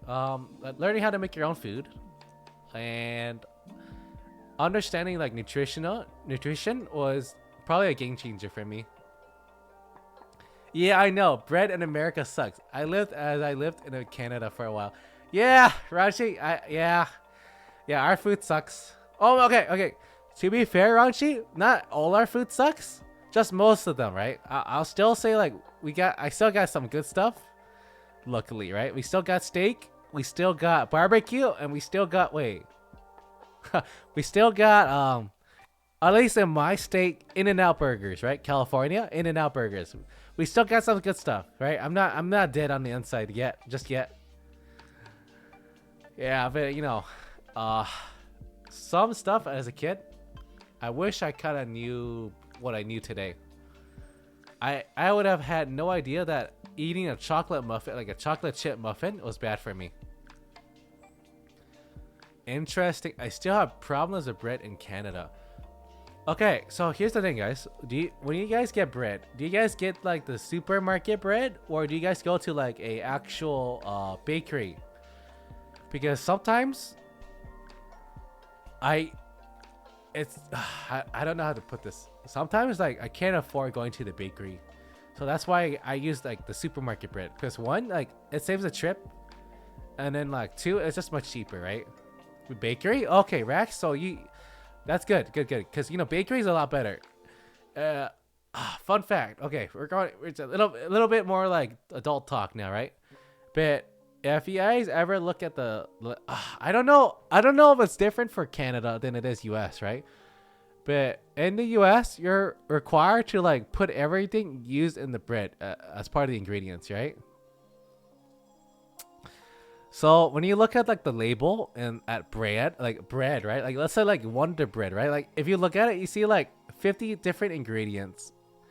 When normally a bread should just have something like, eggs, flour, yeast, right? Like the yeast starter, water, and then maybe milk. That's as simple as it can be for bread, right? And then maybe you get like a little fancy and start adding like other stuff like raisins or cheese, right? Like I love my cheese toast, by the way, guys.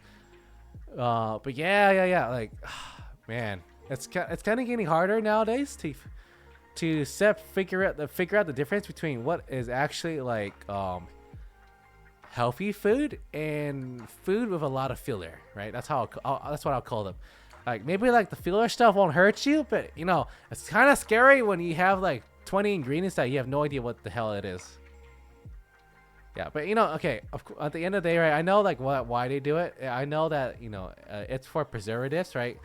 Like normal bread wouldn't last more than like 3 days on like your kitchen counter, without some major moldage, right?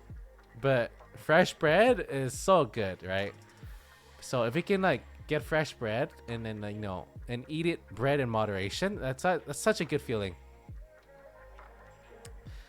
Now, Ranchi says, in my opinion, some stuff are nice. Meat is pretty good quality over here compared to here, I say. Cereals too, or at least quite different in a good way. Or at least corn is insanely good. Yeah, yep. Okay, if there's anything I can brag about, California corn is insanely good. At least for me, where I am. Almost supposed to spill the beans, but okay, I can say this much. Fresh corn, not a problem. We got that. So the corn I get, I just boil them, right? It's like eating sugar. It's like so good. Oh my god. I was like, okay, if like Ranchi, if you have like a freshly made baguettes, like that's like fluffy and warm. Ah, damn, that sounds so good right now. But if you guys have baguettes, then I have corn at least. Like I have fresh corn. That if I ever wanted just to go to the market right now and then bring it home, all I have to do is boil it, right? All I have to do is boil it and then maybe add some butter, and it is, it is out of this world, right? Fresh ingredients, like good produce is such a treat. Oh my god. Oh my god, corn in general. But wait. Okay, we're almost going too much into food. So let's just switch the topic a little bit. Speaking about Canada, isn't there like a convention right now? I think it was like what Anime North had as a convention in Canada right now, right? Man, I'm kind of jealous right now for the people that's going to Anime North. I'm not going to this convention yet, but on my Twitter feed, right? Oh, by the way, guys, if you don't know already, I have a Twitter. Let me link my Twitter real quick. If you guys want to follow my Twitter, right? Shameless plug already. Or if you guys are on my Discord, right? I have something called Higami tweets, so you guys can see my tweets without having to be on Twitter. But hold on, let me get the link real quick. Here is my Twitter. If you guys want to follow, I post like some stuff there. Like I post like what my mood for the day and like some stuff on Twitter. So yeah, follow me on Twitter. If you guys want to like listen into my little daily thoughts, right? I use Twitter just to write out my thoughts for the day. Okay, I'm waiting for the next con in 2 months here. Hopefully my friends can make it. I'm not all alone. Either way, I'll grab some ramen there. Ranchi, which convention are you going? And you're saying like, hold on, let me take a look at the calendar. If it's in 2 months, hey, by any chance, is it the one in is it Otaku-thon? Cause if that is, that's actually the con I'm going to, by the way. Japan Expo Paris. Wait, what is that? Wait. Let me write that down.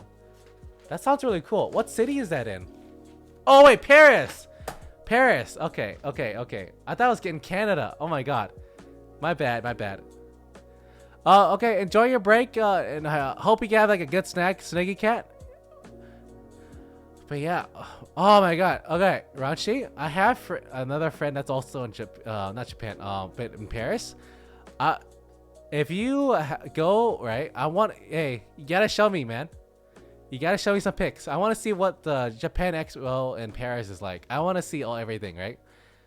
it, it's so fascinating, right? When people go to conventions, right? Because when you go to a convention and then you see people cosplay, it's like a whole different world, right? It's like you're entering like another like dimension, like fantasy. Yeah, Ranchi, and then don't forget to take food pics. Food pics, right?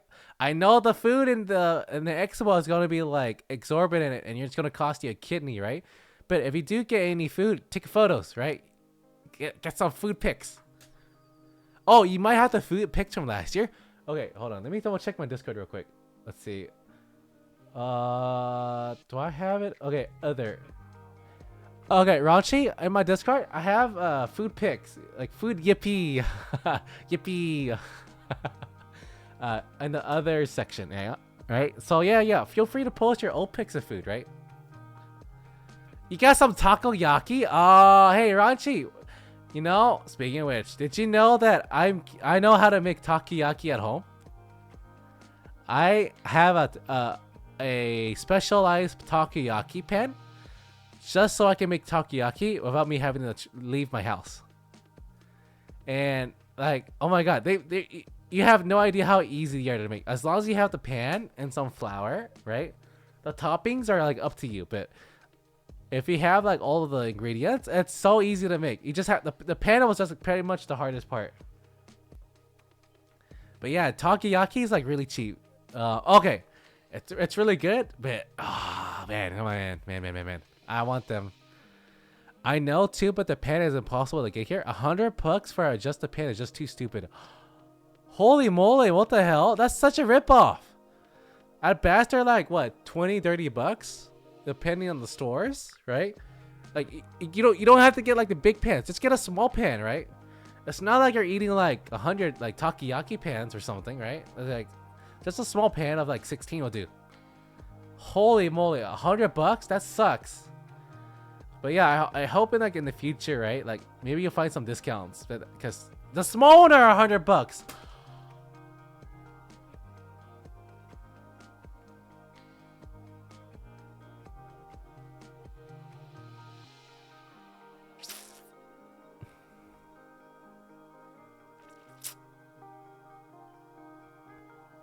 God damn. I'm so sorry, Rachi. Oh my god. Oh, I hope it's cheaper next year or like in the future. That's $100 for just just to make some takoyaki at home. That just sucks. Oh my god. I don't know why. You know how much a rocking chair in Canada and how much they are here? Oh, I have no idea. Let me guess. 100, $200, right? Like, if it was just for the materials and like some manual labor. Yeah. $150, right. 1,500. Ranchi, what the heck's going on in Paris? What the heck's going on? You guys have like an extra zero on everything. That's insane. That's nuts. Holy crap. 1,500 is like a whole new computer. You might as well just get a computer. Like, it's probably cheaper for you to buy like a decent computer and then sit on the tower than it is for you to like get a rocking chair. It's stupidly hard to get sometimes. Huh. That's interesting. I wonder why that's the case. Because when you think about it, right? France is like up north, right? On the European continent. Like it's like next to like Spain, Germany, and it's like across the canal from the UK, right?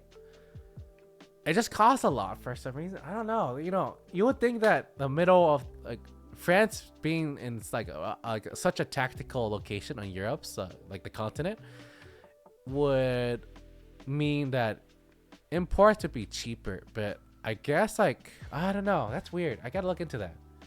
Hold on, let me write this down. I have to look into why French imports are so high. That doesn't sound right. Imports research. All right, I'm gonna do some research on that maybe as a topic for the future. Like that doesn't sound right. We'll do some research. So we'll take some like fact checking, and then maybe we'll take a look at the trends. Right? Maybe we'll see something good to report to you. But yeah. I don't know. I don't know if that's a government problem or if like there's some kind of hidden tax from the other countries I don't know about, right? Because I do know like for one fact I do know about is like how France has a lot of like protection on their own products, right? So I don't know if that's just a side effect of having like international labels, like you have your like Bray cheese, or you have like certain wine brands that have to be in certain was it country? No, not country. Districts? Uh yeah. I'll just say districts for now, but I don't know if that's like a long-term effect or if it's something else. But yeah, hold up. We're going too deep into that. Let's not go too much into politics, right? That's already diving into politics territory. So we're gonna be moving away from that, unfortunately. Yeah, as much as I would love to talk about food, I can't talk too much about politics. That was one of my rules to myself. Whoopsies. Okay. Let's change the topics. Okay. Here, Ranchi, do you or everyone in the chat? Do you guys have like a favorite artist by any chance? Like, when I went to Anime Expo, here's a good example. Did you guys know who Iron Mouse's art illustrator is? Well, if you do, Rosuri, that's one of Iron Mouse's many illustrators, right? I don't know if there's more, but that artist had like a booth, right, at Anime Expo, and I got lucky enough to have like a lot of like her merch, and it's kind of cool to see like how when you think about it, right? We know about the VTubers, right? Like, okay, dudes, I know like Henya's artist at least, like Sushi Dog, right? It's really cool when like outside of just the VTubing gig, like making the illustration, that they also have like they also go to conventions and sell their own merch, right? So one of these days I'm looking forward to when I start like I see on the list of like vendors like for the art gala, and I see the like name Sushi Dog, right? And I'm gonna go ballistic. I'm gonna go like nuts. Yeah, and then okay, Deuce says I have Shihiro 9 and Sushi Dog as far as artist goes. My favorite artist is my partner. Oh, you lucky dog, Ranchi. Man, lucky henchman. You get your favorite artist like nearby? God damn. Did someone mention Sushi Dog? Yeah. Firestar. Yeah. We mentioned. Right now we're talking about our favorite artist, right? One of the ones that I was I like, right, that you guys might know straight away is Rosuri, right, which is Iron Mouse's artist, right, her illustrator for one of her models, and then Sushi Dog, right, as another example for Henya's model. Wait, Deuce, I don't know who Shihiro 9 is. Who's is that an artist for someone? Is that someone's illustrator? Wait, let me look it up. Let me look it up. Let me look it up. I got the power of the Googles at my side. Shihiro 9. Shihiro 9. Wait, I spelled it wrong. SH Shihiro 9. Okay. Oh, really? Okay. That's cool. Okay, Deuce, you gotta link me this stuff. If you guys know about an artist and you guys like them, you gotta link this stuff here, man. Come on. Okay, let's see. Sushi Dog is shy, so when she was at her booth, everybody thought her assistant was the artist. Oh wait, dude, I remember that. I remember the story. That was for Comic Cat, right?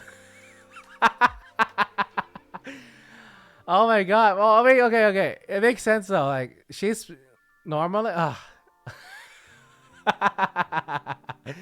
That's hilarious. Okay. You guys gotta make it a habit. If you guys have like a favorite artist, hold on. Do I have a channel for that? Hold on, let me. Artist recommendations. Okay, hold on. And VTuber Rex. Okay. All right. Wait. Let me edit my Discord right now. I'm gonna add artist gallery. Okay. So in my Discord now, you guys have my permission. Feel free to link your favorite, right, artists, recent artworks. Here, yeah, here. There you go. Yeah. I'm gonna make a channel right now for that. But yeah. Dudes, I didn't even know that. I didn't even know who your profile picture artist was, man. You got. Oh, yeah. Okay. That's one thing. Like, that's why when you are a VTuber, you guys have to really understand that crediting goes a long way, right? Because when they are working on a project for like months at a time, like that after the job is done, other than maybe like a Twitter post, it's kind of hard for artists to, like, you know, spread the word about their works. Yep, Bay Shark is one of mine. Bay Shark is my emote artist. They're my go-to. I love their art, their emotes so much. You do credit them? Wait. Okay. But I know, oh, okay, you know, that's the crazy thing, right? Like, even if when you credit, sometimes like even crediting it's still hard for people to like figure out who did stuff. Like, okay, like I know you know, like I know we all know. Like Sushi Dog is Henya's profile. No, sorry, not profile. Illustrator, right? And I know like Roseri is Iron Mouse's illustrator, but then beyond that, right? Like, this is something like I'm trying to like fix. I don't know like a lot of like illustrators for the rest of the people I watch, and I don't think that's a good thing. Who's Henya? Henry, aka your boss. Ah, yeah. Damn you. You know Henry. Okay. You know Henry. Oh. Yeah. But you know, it's such a fun thing. Like, it's so cool. Oh my gosh. Here's a story. You know, did you guys know that back then when my rigger wasn't busy, right, with life, they were streaming how they did their rigging work in their Discord, right? And it was so cool to watch somebody, you know, work on a rigging, because I normally don't watch that on stuff on YouTube, but the way that, you know, my rigger Skiyoshi like cleaned up the you know, the rigging, like, and did a lot of the stuff, was like, it's really satisfying. Like watching them clean up like the fine details, and then start adding all of like the polygons for my model. It's such a neat thing though. It's like such a very what's a good word for it? It's such a enlightening, right? It's like, it's a really good experience. Now, I think we had like an ad break just now, but I think it's not too important. But watching somebody do their work, you realize how much effort and time taken it is to make a VTuber model, right? I think like I spent roughly amount. Okay, now not like in general, right? Like when we look at corporate, you know, designs, they on average take like around 6 months, like from the time of conception all the way down to the rigging and like the you know, channel setup. The amount of detail they have to put into a rigging is well worth the money. That's what I believe. I know now that we have like the bigger what's the word for it? Like the bigger streamers have like a preset model, so that when they come back for the what's the word? when they go back to like, okay, like let's say if we shoujo, right, and they go back to Iron Vertex, I'm pretty sure they have some things like they saved up, so that when they have like a different model, they speed up some of the work, because the speed at which the a lot of the higher tier streamers are doing are it would be unimaginable for me for like, let's say like a solo artist, right, a solo rigger, that would probably take like a long time. But taking a long time is okay, because at the end of the day, right, the people that you commission like for illustration and for rigging, they're like your best buddies in a sense, right? It is really good to have like a very good relationship with your rigger and a very good relationship with your illustrator, because well, if you like them, right, I don't want to make them angry. I want to be friends with everyone in general as a person. Yeah, the naked bold models. Yeah, for building up new models on top of them. Yeah, exactly, right, Fire? That's exactly what I'm talking about. Like, they have those presets just so like it helps speeds up the process for the next model, right? Because just getting the designs will take a long time, right? And then once you have the design, you still have to do the rigging. That's a lot of time taken. And depending on the occasion, these have like a deadline, and they need that model ASAP, right? But yeah. But there's a beauty to it, right? When you find somebody that might be not as experienced in the rigging or the art, like not particularly known for making a L2D model, it's really it just gives like a whole different dimension of uniqueness to everyone, right? When they start VTubing. Like, I know that some people use to sit like certain artists, right? Because everyone likes them, like they're known for it. But there's so many good artists, right? And it never hurts when you're starting out just to look around, like talk to people, right? Like, also, like, make sure you do your due diligence, of course, right? There's a lot of scammers nowadays, right? There's a lot of like what's it called, Illustrator L2D scammer schemes, right?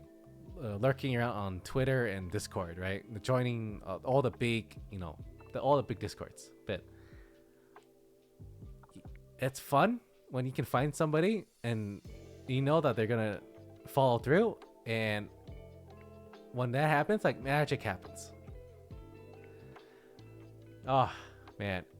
And when you have like a collaboration, right? It's like, okay, for me, right, it's like it's not just one person doing everything. It's like multiple people. Like, I had one person for the rigging, one person for the artwork, one person for the emotes, and then one person for the UI design. And then, by the way, guys, as a reminder, I have all of my credits in my Twitch about page, right? So if you guys ever want to, also like commission somebody and you like somebody's style, they're all there. You just have to look it up or ask me if you're not sure. Ranchi says, I want my model to be pure 2D sprites. I have a vision for that. Oh, okay, that sounds fun. Okay, Ranchi, I don't know if you know, but recently, right, when I was talking to some people, like, because I like chatting after stream too, but there's a okay, Ranchi, remind me later, but there is a program called ViadoTube, right? ViadoTube. This is something that I've been kind of looking at recently, because if you guys don't already know, or if you guys haven't already streamed, right, on Discord, you have to have Discord for this, but when you see like collabs, okay, here's a good example. When you guys see like collabs with like VShojo, and you see like everybody like start showing up on the side like with their cute emotes, right? Like the cute, the wiggly, emote, right? That they're all using the same tech, right? It's called Fuji. Hold on, let me look it up. Okay,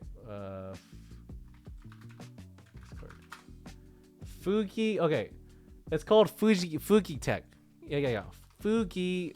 Okay, let me write it out for you, for all of you, just in case, right? Because it's not just Discord. It's not just streaming, right? You can have this for like other stuff. I don't know if Discord does it, but for like collab, this is like one of the most important techs any streamer can have. Okay, Fuji Tech. Hi, Snuggy Cat. Yeah, Fuji Tech. Or okay, if it's called Reactive by Fuji Tech. Okay. I wrote that down just so you kind of have to like, so you don't get it wrong. Yeah. And it's a free thing. This is a free program, by the way. All you have to do is like, you just have to have a Discord and then like make your own private server, right? And what it does is like when it picks up a mic, it'll like change the PNG sprite to be like your talking sprite, right? And bare minimum, right? For those kinds of tech for PNGs, you want to have, okay, it's theoretically 2 emotes, right? You have like your idle emote, and then you have the talking emote, right? That would be the bare minimum for a PNG tuber, and they're really cost effective. On top of being, used in everybody uses it. I use it, even I use it, right? You guys probably have never seen my emotes yet for streaming, but well, maybe you have, because now that emotes exist. But yeah, Fuji Tech is like the mandatory, at least for the VTuber, and actually, just general streaming. Yeah, I recommend taking a look at it. And okay, keep in mind though, if you guys want emotes, shout out to my emote maker, Base Shark. They make emotes. Check them out. Shameless plugging. But okay, here's the thing though. It's not, but you don't have to go to just Base or Shark, right? You can take a look around.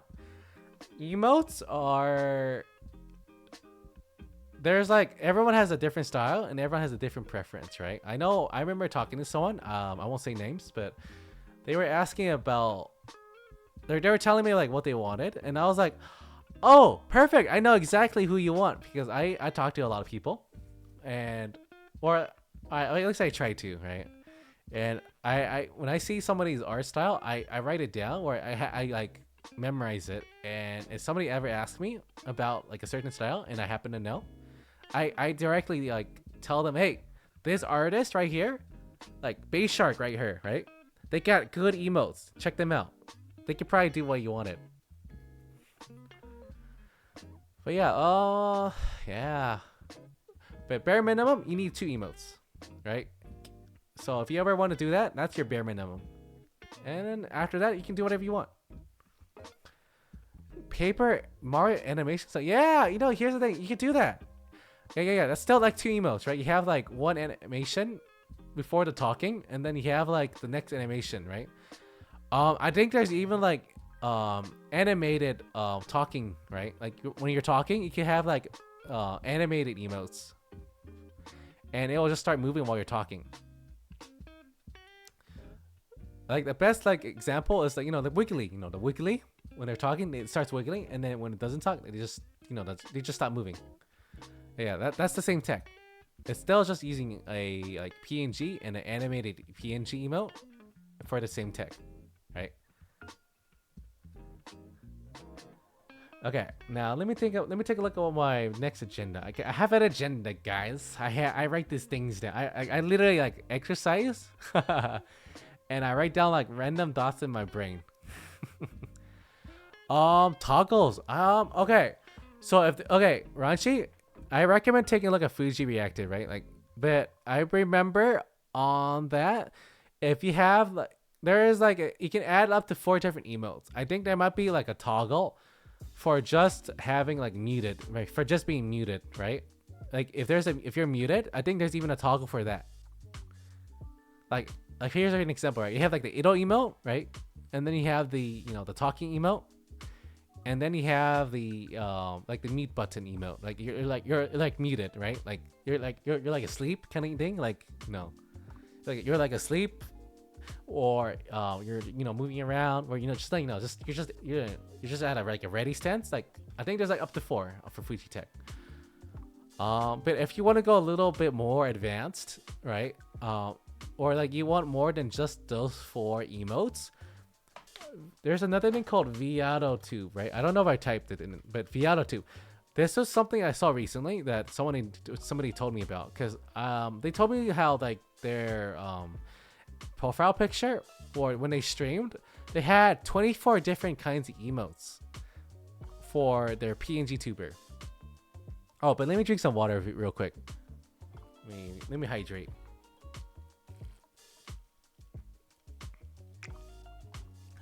But yeah. But back to what I was talking about.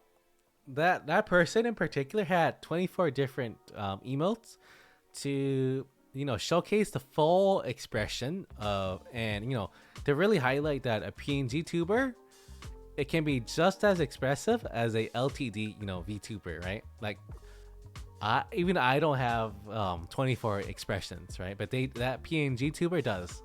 So like, it kind of just shows you like how far like you can go with just PNGs alone.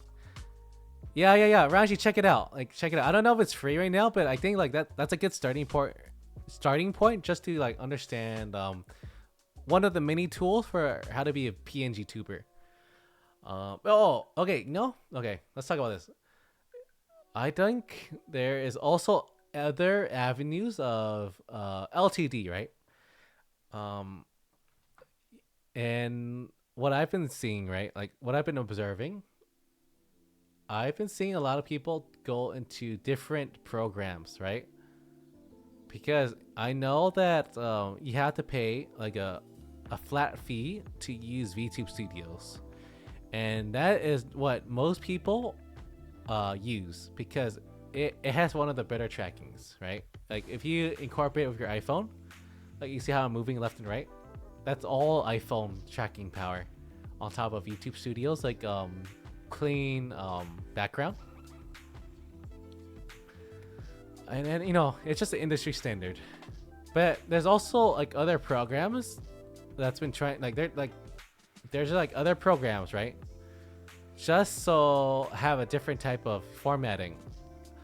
I know there's people that want to be like chibi VTubers, and so there's artists that I know that have their like one, their like what's the word, gimmick or specialty is making these kinds of really cute chibi VTubers like really fast, and they're really here's the best part, they're much cheaper. They're like really cheap compared to making a full LTD, but they're still really fun. Like they're really interactive and they're really fun, right? They're really like, they add like a whole different layer into the VTubing industry. Like you have like the variants and how everyone sets up their own VTuber, like PNG tuber, or like how far you go with just PNGs, or okay. I don't even remember this, but someone even had like like guys, like the Mickey Mouse cartoons from back then, like the dark black and white. I remember seeing someone with like a really unique LTD avatar to mimic that 2D effect, but they're still they're like black and white, right? But it's still LTD. Oh my gosh. Okay, let me think. And then we have like everyone that's going into like not just being like me, like my kind of style with like hybrid, like mostly human and like some animal, right? And then you have like the reverse. You have like some parts human and then mostly cat, right? And those are really cool.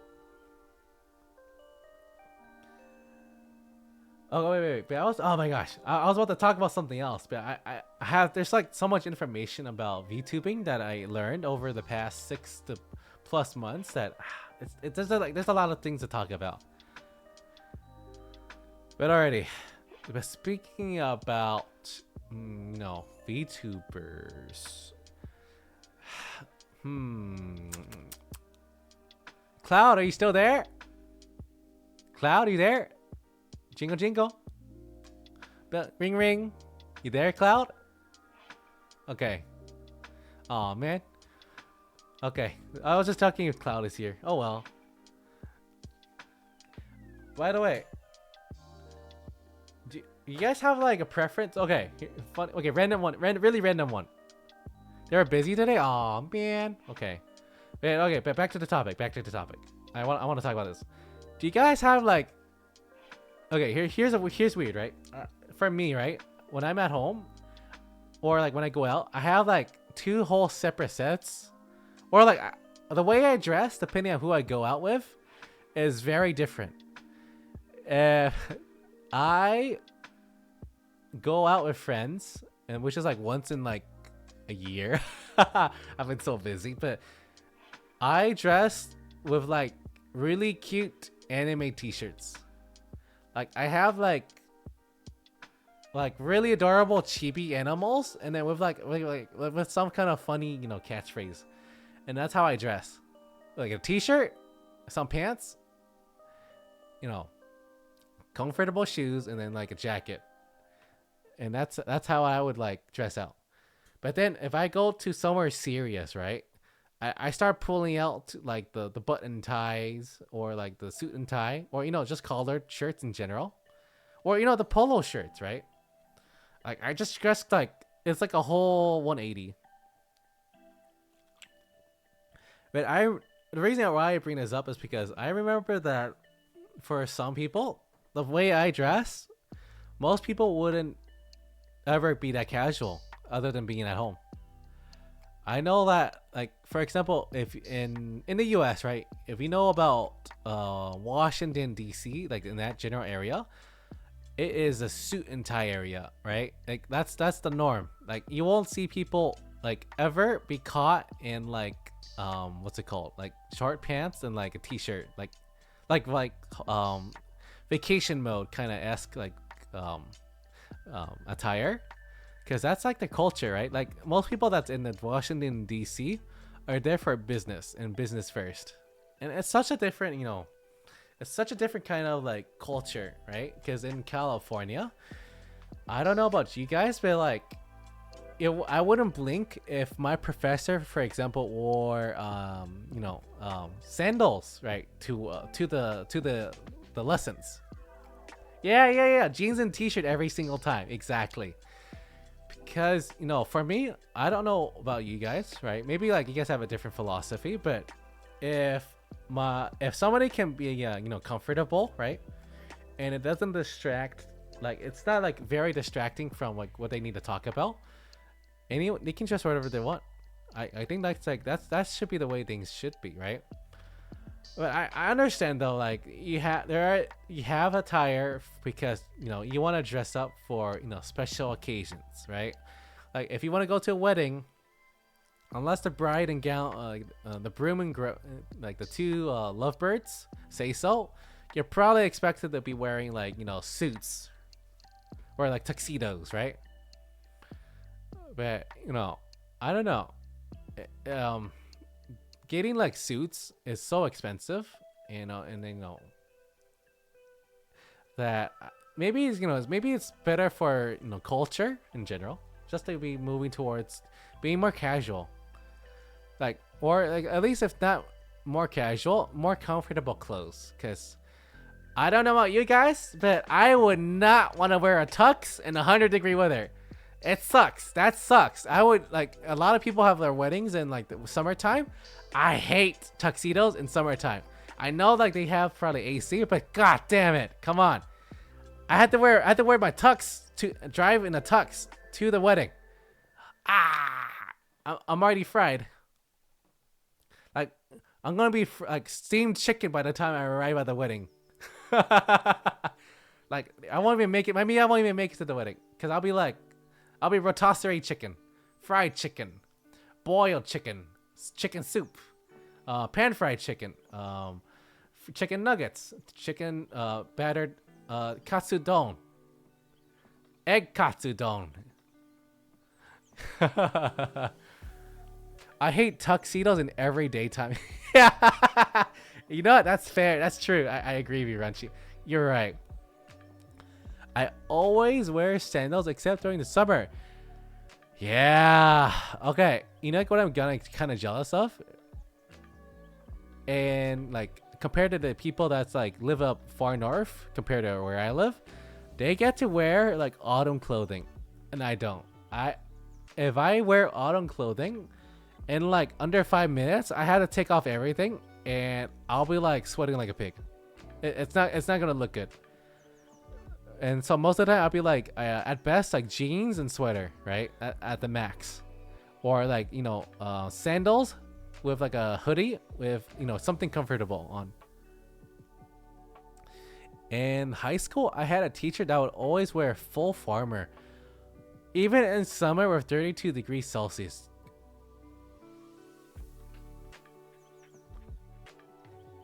Uh, uh, uh, Rax, all I can say about your teacher, they are goddamn committed. They're really committed to their job. Oh boy. Oh my god. Okay. Now for okay. Wow, yeah. But in my schools, I other than some teachers did wear more formally, right? And if they were like part of the administration, not as a teacher, they would probably dress a lot more formally, like jeans and like t-shirt. That's common, right? Like people don't need to wear the tux, but I guess it makes sense. Okay. On some days they do wear like their suit and tie, right? If it was like for the parent conference stuff, but other than that, it's fine to be wearing comfortable clothes. Dressing formally will be common, and in semi-casual as well. Yeah. But sometimes what I'm thinking is happening with the teachers nowadays. Wait, hold on. Let me just get more comfortable. All right. There you go. I feel like the teachers that were dressing more formally, I think they just wanted to be like a example, like inspiration to the kids, because sometimes people just can't afford to get the suit and tie, because that's like in a contract, like outside of like special events, that's not something like most people would be the first thing to think about. Oh, thank you so much, Koyumi, for the hydrate check. Let me drink some water.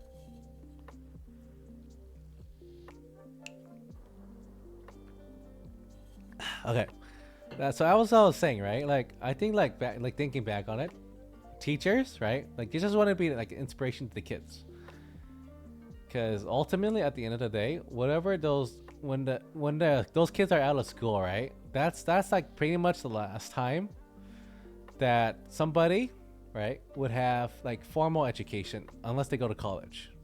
And maybe not even college, right? Some kids might not even make it past high school, and so maybe that's why teachers are dressing nice, just to just to be try to be that extra source of inspiration, right? That's what I would love to believe. But if there was some regrets in my life, I wish I was able to help other kids, because I was so busy in school. Like I was a goody two shoes, right? I was hardcore. I was the guy that would be at the library until it closed, and I would and then I would be the guy that would wake up early in the morning, and I would see the full moon, right, at night, right? Like in the morning, I would still see like the moon. But I wish I diverted less of that time and helped out more of the other kids in my grade, because I don't know where they are nowadays. I kind of just hope that, like, you kind of just have to pray and hope that everyone's doing okay. Yeah, because after school, right, you just start getting in touch with people, and you just have to hope for the best. But alrighty, all right. Let me not go to the next topic, right? All right. Watch this.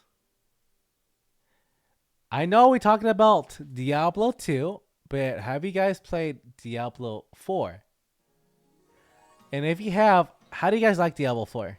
I have not touched the Diablo series in general, And I'm just curious if you guys have played Diablo at all. I know some of you mentioned Diablo 2 earlier today, but how was Diablo 4? Has the expansions been okay? Like, oh, wait, not I don't know if they call expansions, but like leaks. Koyumi has that face. That doesn't. That's not. Man, it's okay. Okay, that's not a good sign. I'm not a Diablo fan at all. Okay, okay. So we got like no one. So you don't play it, and then like two mez, and it's a two mez. Okay. Diablo 4 was fun, but it didn't feel like it was worth the price. Oh, okay. Okay. That's a really good discussion. So if let's say Diablo 4 got released, re-released, right? Let's say like we had like a time machine, and you were about to buy the game again. What do you think was a fair price for the game? I'm kind of guessing just based on you guys' reaction, like maybe $30 would have been like the max value it should have been. Like $30 for entry. Because I don't know if it. Do you guys have to pay for like DLC? 45. Okay, so 35 is a little too low. Okay, and then 45 might have been fair. Free? Okay, free. I like free too. Okay, Ranchi, that's true. I like it free as well. Because I guess when you compare it to let's say Path of Exile, free would have been. I don't know. I don't know how I feel about it. You wouldn't have bought it.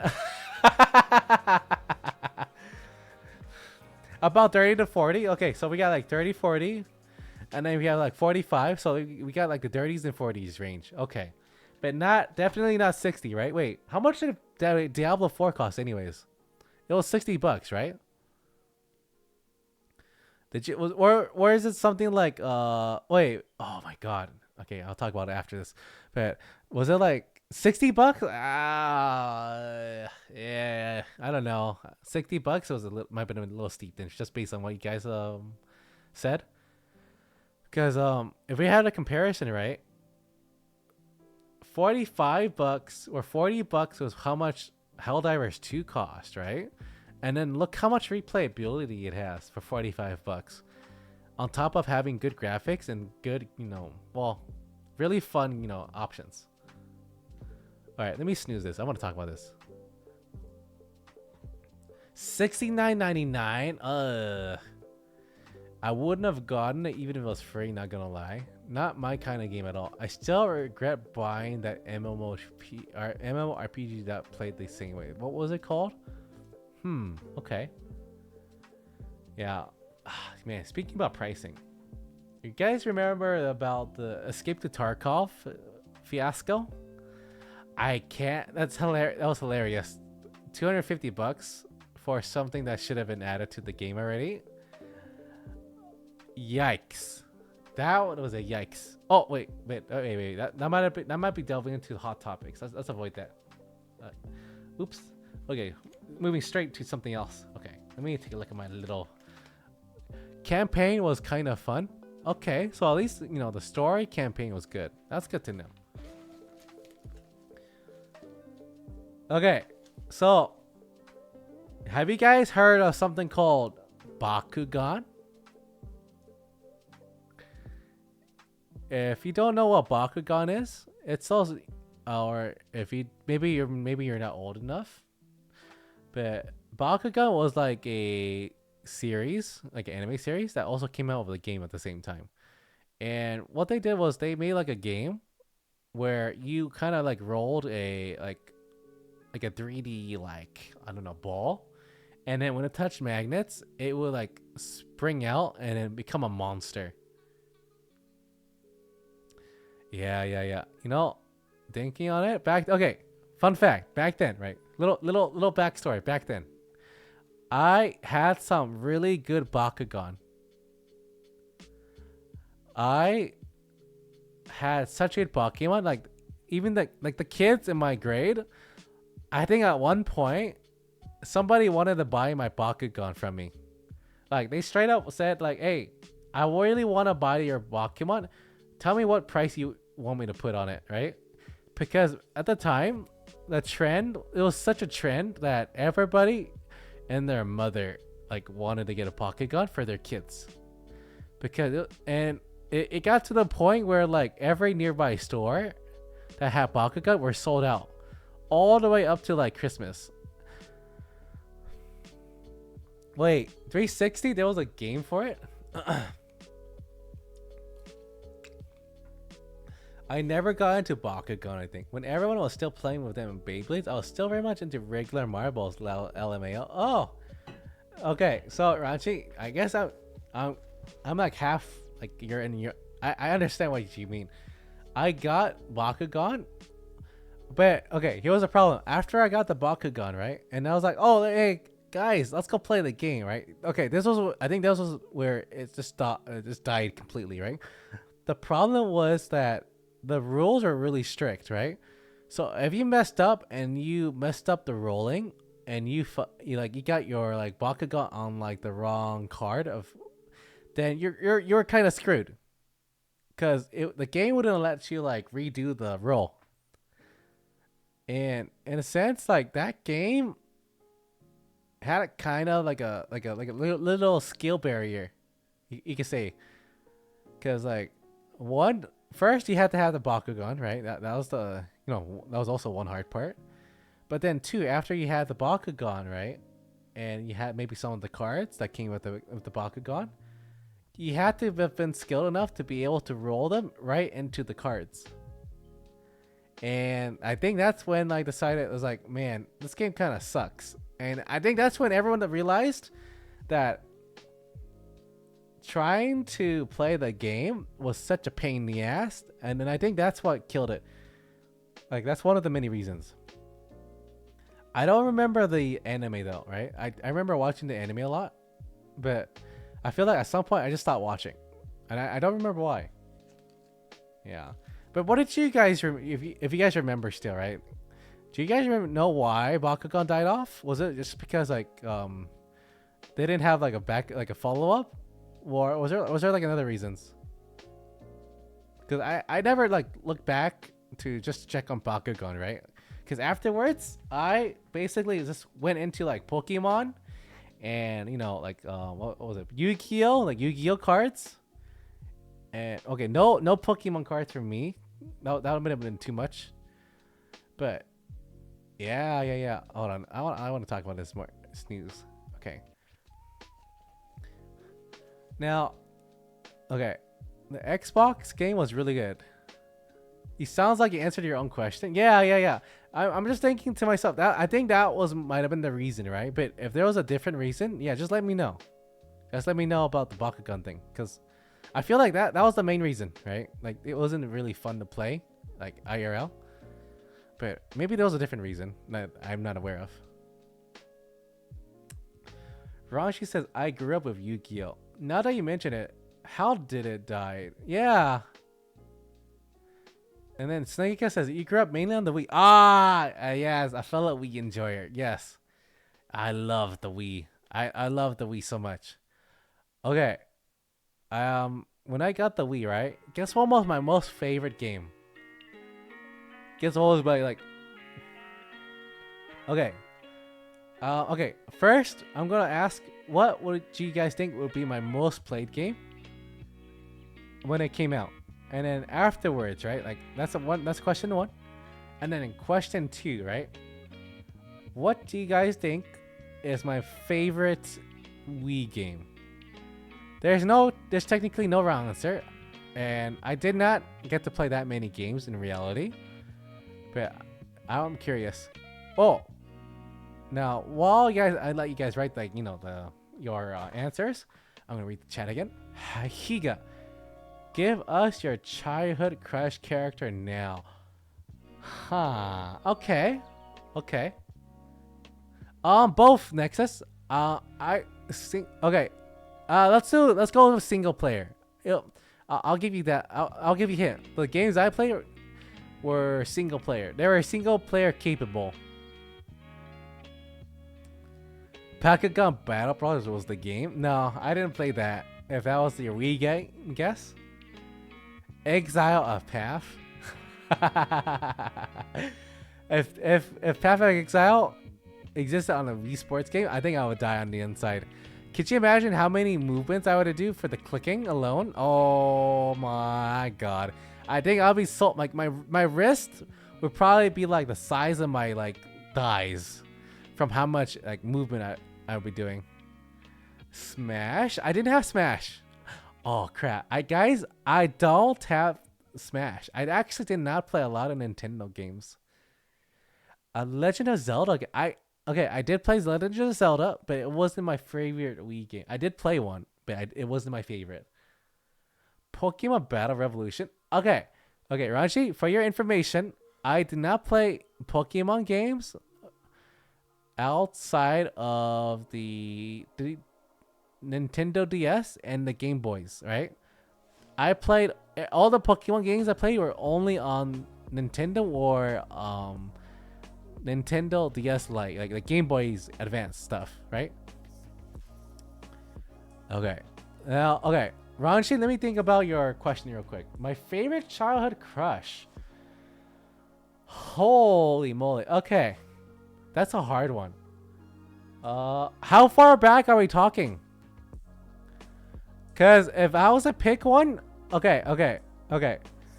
My crush, right? Oh, my crush, right? No, it was not T4 or Arif.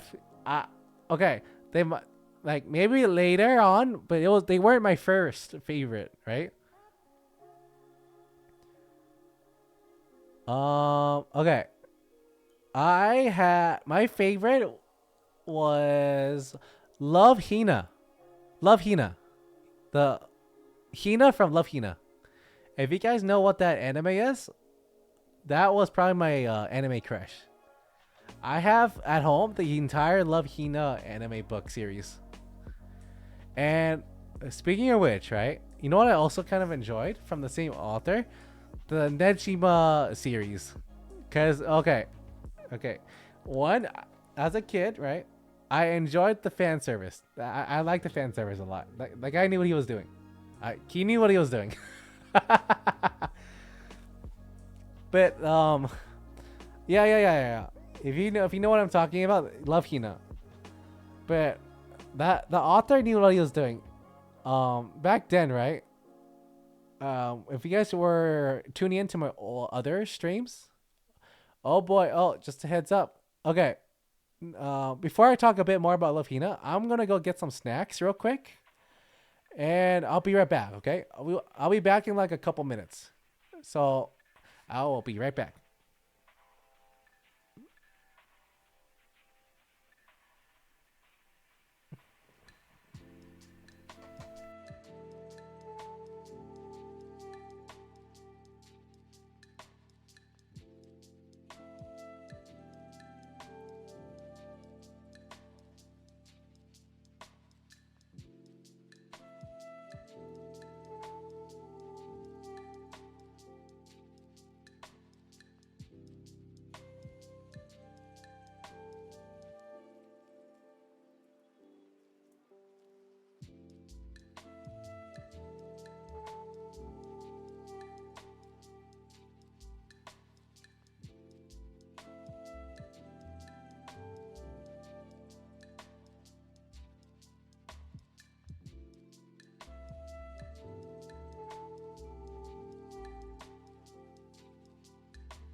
All right, I'm back. Oh man, I'm okay, guys. I cheated a little. I ate today because I had affiliate. I got some Costco chocolate chip cookies. So I broke my healthy streak and actually ate some evil food. But they were so good. I couldn't help it. Oh man, I was doing such a good job. I avoided sweets. Hi back, I'm Firestarter. Well, hold on. Hello back, I'm Firestarter.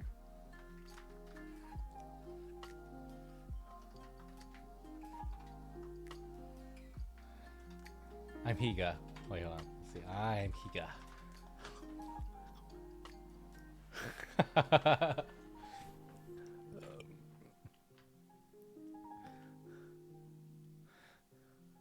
Yes, be evil.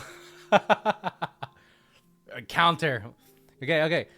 You guys, if you guys ever want to have a counter for the dad jokes, all you have to do is add quotation marks, and then like you can counter every single dad joke because you can go infinitely with that kind of joke. Yeah, but hey, yeah. Today I had like chocolate chip cookies, and man, it has been a long time since I had some sweets. Cause I've been eating so healthy, right? I've been like eating insanely healthy that I don't remember the last time I hadn't had some kind of like healthy breakfast. Like it's been like either I had like protein, like dairy, fruit, vegetable, and then maybe like a protein on the side, like fish. Hey Cho, welcome to the stream. I just got back from a break. I got some chocolate chip cookies, and I'm just mentioning that like how I got like I broke my healthy streak, but I know it's okay. It's okay. I'll just have to work it off later. It's perfectly fine. This is fine. Now, okay. It's a cheat day.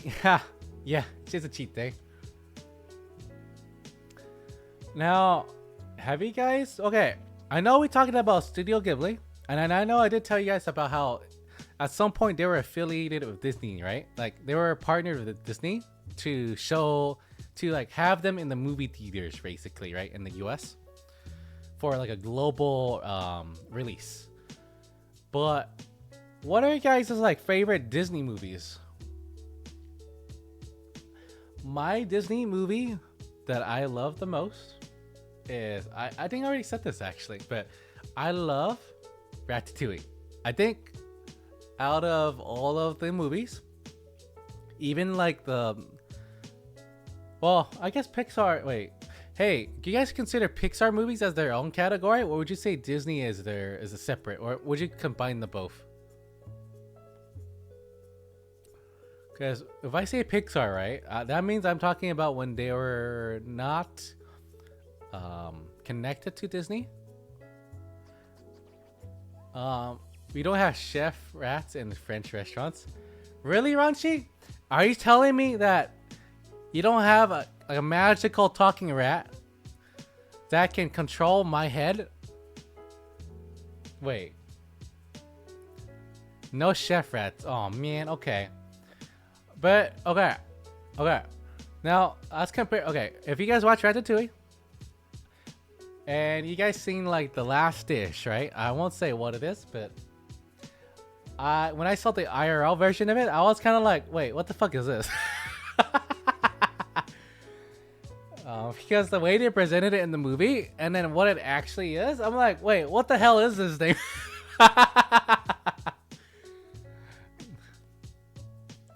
Oh my god, Tarzan and Brother Bear. I love those guys. I love those movies too. Okay. What? There's a live action? Okay. Raji, please tell me that the live action was okay. Because every time I see the word live action, I'm a little scared. I'll be honest. Oh my god. Jesus. Oh, you know, Snuggy Cat, you know what that reminds me of, that email? Oh my god. That reminds me of the Jungle Cat. Like when they have like the the dancing with with the bear. Like they start doing like the subtle like shuffle. Yeah, you don't know Rashi? Oh boy, oh boy. I hope that I really sincerely hope that Ratatouille live action is okay, because I hate it when they butcher it somehow. Like I don't know why. Something about live actions don't really do well. Music in Tarzan is extremely good. What? Wait, what? No idea what Higami's talking about. Oh, so yeah, we were talking about how. Okay, Roundtree earlier mentioned Or are you talking about when I was talking about Jungle Book? That's another Disney movie. Or are you referring to when I was talking about the live action of Ratatouille? But yeah, anyways, what was I about to say? Oh, right. Disney movies. Okay. Have you guys been watching any new Disney movies recently?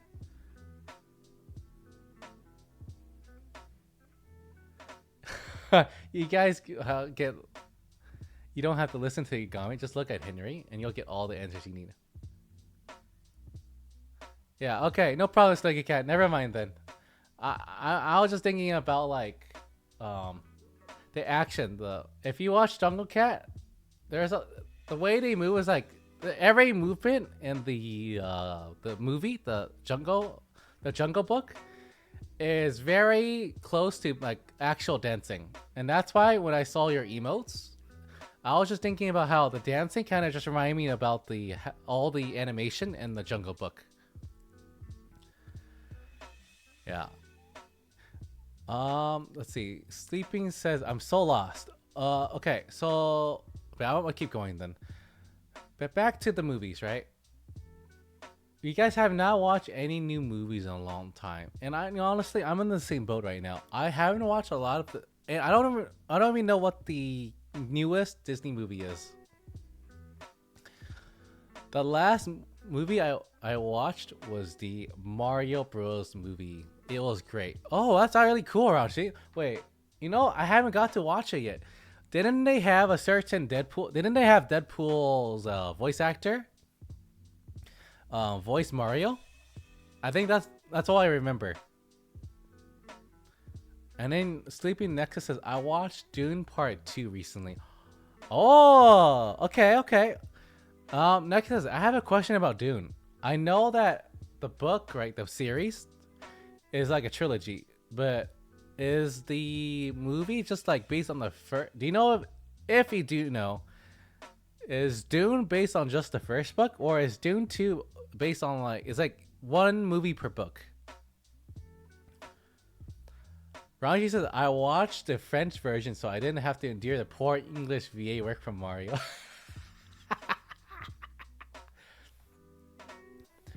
I watched the Mario movie because people said it was extremely good, and I was disappointed. People set my expectations too high.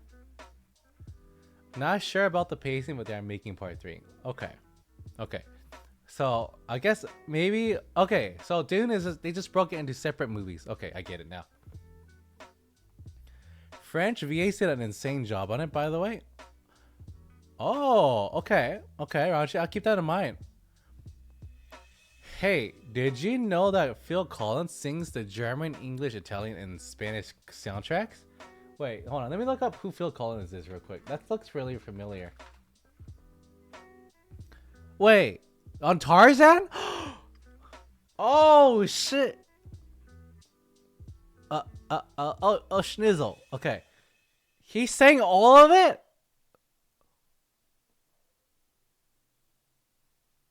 Wow. Holy moly. That guy's talented. God damn. Yeah, at best, in California, I know English and then the universal language. Right? And when I mean in the universal language, I mean like the bad language.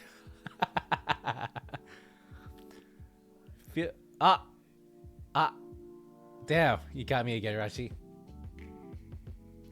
My internet is dying, so I'm gonna go sleep. Okay, Firestarter, thank you for joining the stream. I hope you have a nice night, okay? El Ramo, okay, so here's the thing. I know about the music, but I'm really bad about knowing, for example, the composers and the artists. So, like right now, here's an example, right? Let's say, for example, I use Dragon Quest, like the OST. I, in theory, should know the name, but because I don't talk about it often, I start forgetting about who they are. Yeah. Raji said, I don't know either. Real life people have no place in my memory if they're not friends. You know, okay. Here's a few. Here are some few exceptions for when I start memorizing names, right? Okay. Now, if I also say, for example, like favorite actor, right? Because you kind of start memorizing these kind of things when you notice that like they're in like a lot of your favorite movies. Robin Williams was my favorite like actor, right? But did you know that he was the voice actor for the genie in the Aladdin movie, right? And then he sang a lot of the songs. And then because of that, right? Like, yeah, like that was the day I realized like Robin Williams was like godly talented, like the god tier, right? And yeah, see, that's the common knowledge, right? But then once you get past that, I started like struggling, right? Cause like I have to start like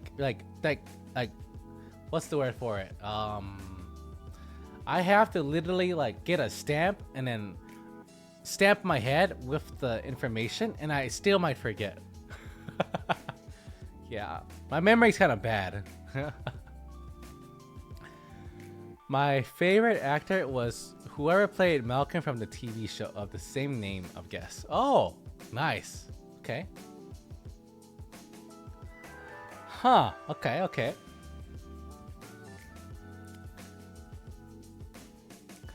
Now that's really cool. No, wait. What about is Malcolm? Wait, what is Malcolm about? I know I've seen that TV show's name like flown around, right? But Raji, what's that movie? What's that show about?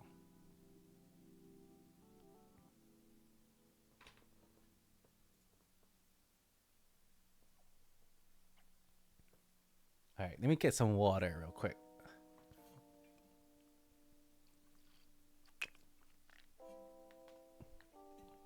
Okay. Oh wait. Okay, so let's see. A family sitcom. Okay. Okay, so I guess you can say like family sitcom with comedy involved, right? I think that's like the best way. In the air tonight?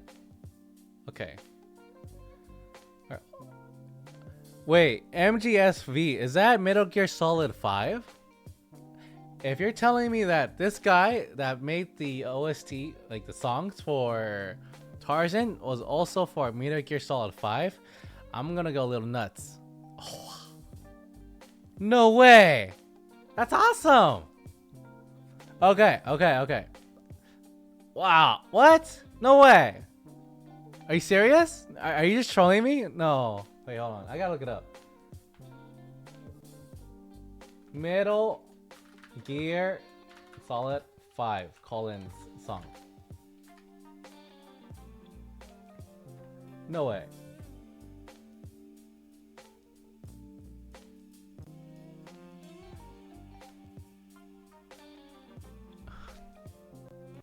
Frankie Muniz. Now his songs are in the game. Wow, that's crazy. You know, sometimes, wow, I still can't. I would still get surprised when I see someone that's like working in Disney, and then like being also in another industry like gaming, like for like music. It's still like a shocker like to see them like be in different media, right? Because normally I would assume I think I would have assumed like even now, right, that anyone that works in Disney stays in Disney. Fun fact: the actor for Malcolm had an accident that made him forget everything. He has no memories of the show now, and it isn't a account I heard. Oh my god, that's both very sad and funny. Oh man, man, that kind of sucks. Like, if I got like my memory removed, and then everyone started telling me like I have a separate. Oh my god, I don't know how to feel about that.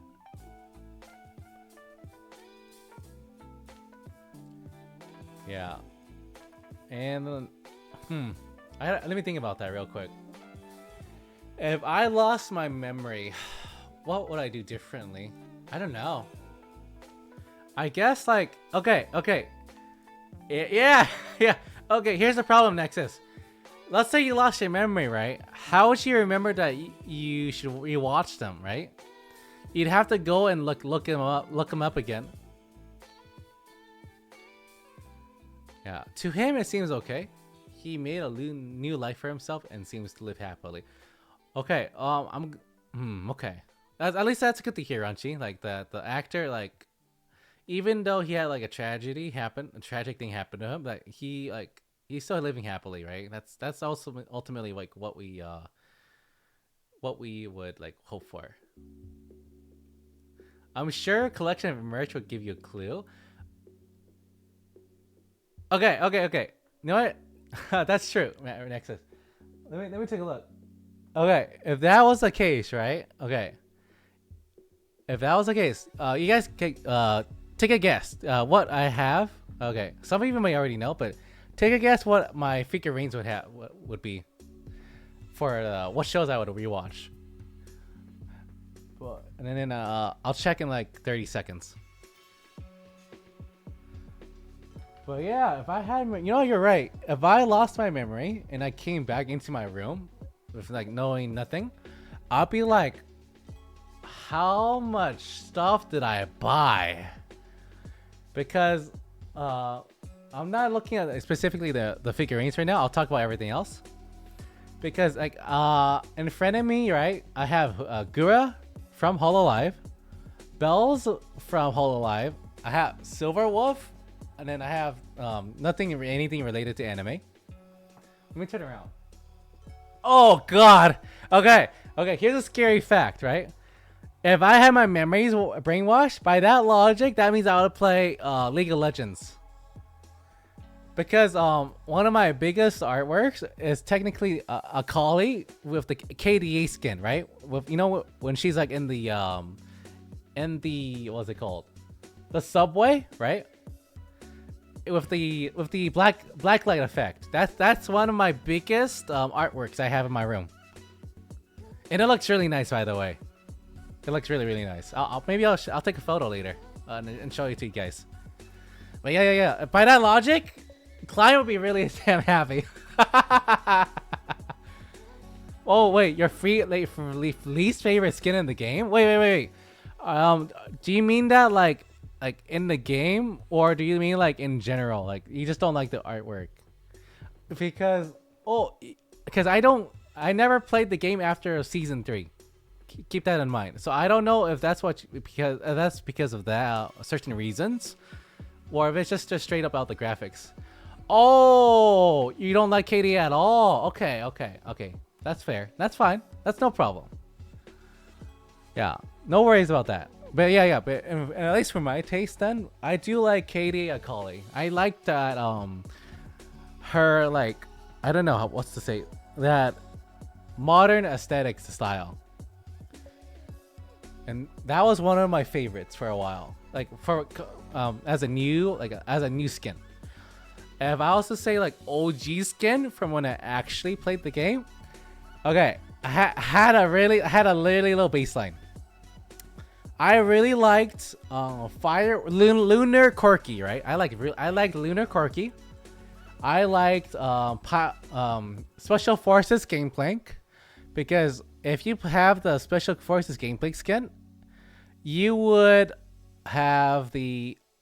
shoot rockets instead of cannonballs with the ult. I feel like even if you lose your memory, you would still avoid League. Well, okay, here's the thing though. I think that'll eventually happen, but I'll be looking up that character and be like, who is this? She's hot. I love Akali, but modern wise, I still prefer Steel Akali. Wait, Ranchi, let me take a look. Is it Steel Akali, right? I've never seen that before. Let me take a look. Oh shit! No wonder you say you don't like KD Akali. Yeah, I would too if I saw that skin. What the hell? Damn, Rashi, you're hiding the good stuff from me. Okay, so that's what you were like. Okay. Damn. Okay. Okay. Hold on, let me close that. That's distracting now. Wow. Okay. But yeah, hold on. Let me take a look around my wall real quick. So, okay. Okay. If there was an actual anime, right, like based on just anime, I have two really big ones, right? If not just like a KD8 Akali, but you know, I also have okay. You guys might hate me for this, but I have a Steins Gates poster, like a maid outfit of fuck, I can't say her name. Kurisu, right? And Tutaru on the side. I have the maid poster. I have that one as like a giant wall scroll. Yeah, Steins Gate is dope. And I even have like her most recent, like one of her better figurines. It's the one, if you guys have seen it before, it's the one with the on the OST where she like has her like head like hand on her face, right? And she's like amongst the background of like old PCs. Kurisu is Chris. Okay. Thank you for letting me know, Ranchi. I keep forgetting her like English name. I know Kurisu though. Christina. Christina. Man, that voice act, the main character's voice acting is hilarious. Christina. So that's why they call her Christine. Oh my god. Today I'm learning. Maybe I should go rewatch it if I didn't know that. Oh my god. Oh, also, hi Wendy. Let's see. Okay. Now, I said Science Gate, right? I also have Spy Family. I have Your Forger as one of my bigger artworks, right? I even have her with a special like wooden frame. Mostly because she was in a really awkward like measurement compared to the rest of my artworks. And then what else did I have? Dress Up Doll. Yeah. I have Dress Up Doll. Yeah. So I would probably get shocked if I was to rewatch it again. I'd be like, I watched this? And then I realize it's really good. It's really good. And I think it has like some really good themes to talk about for life in general. Yeah, but let me see what else. I think I would still get back into, V Shoujo. I have one whole wall, posters wise, right? Dedicated to V Shoujo. So I'll probably see Iron Mouse. And I also have, the debut merch from Henya, right? So I'll be like, who is this little punk?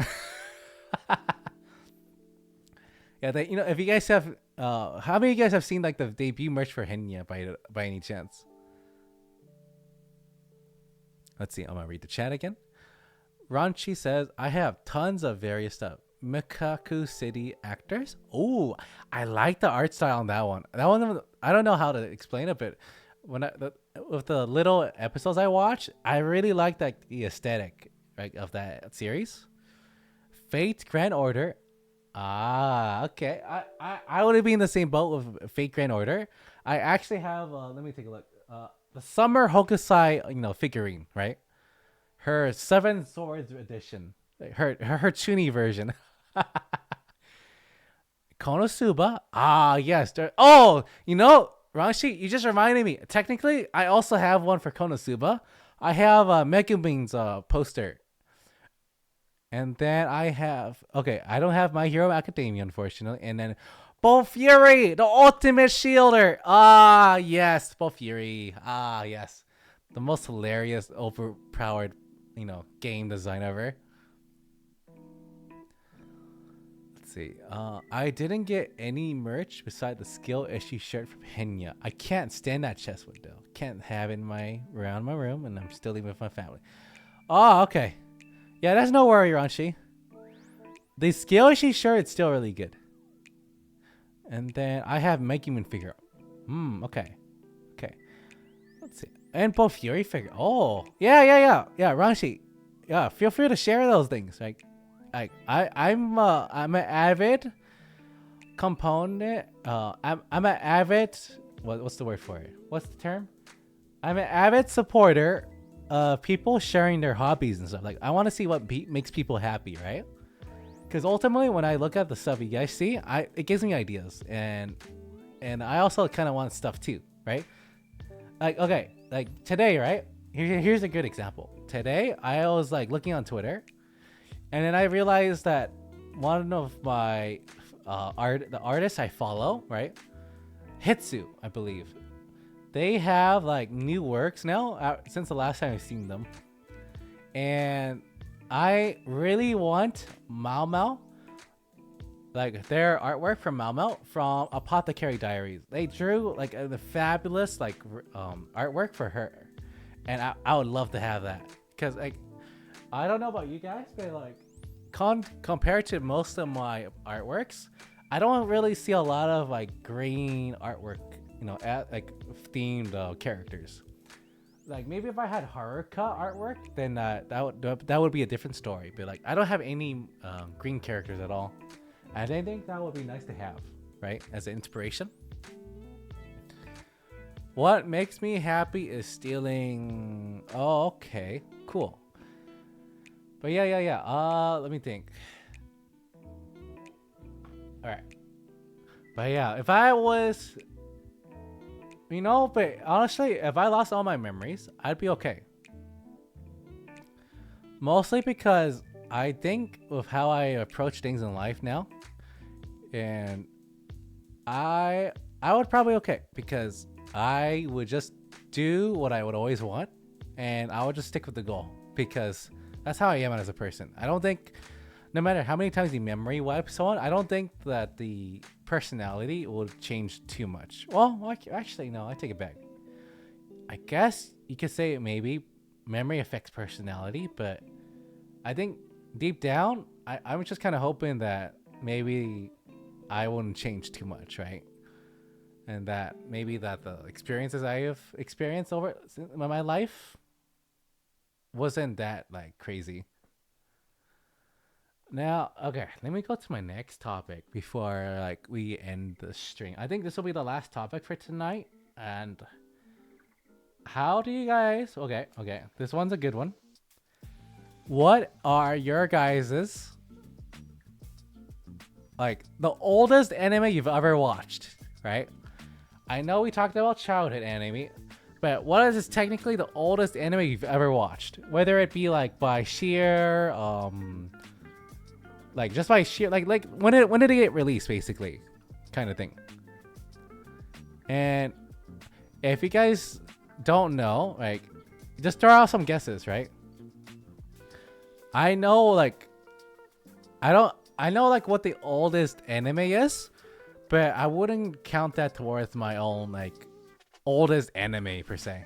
No, like the date of the anime you got released, right? So here's a good example. Let's say like if 1997, like One Piece, right, was your oldest anime, then that's your oldest anime, right? Like if you didn't watch anything older than that, like for example, like Evangelion, right?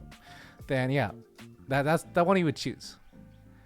Escaflowne. Wait, how do you wait on Escaflowne? Hold on, let me write that down because I'm in a mood right now, guys, to watch like the old anime nowadays.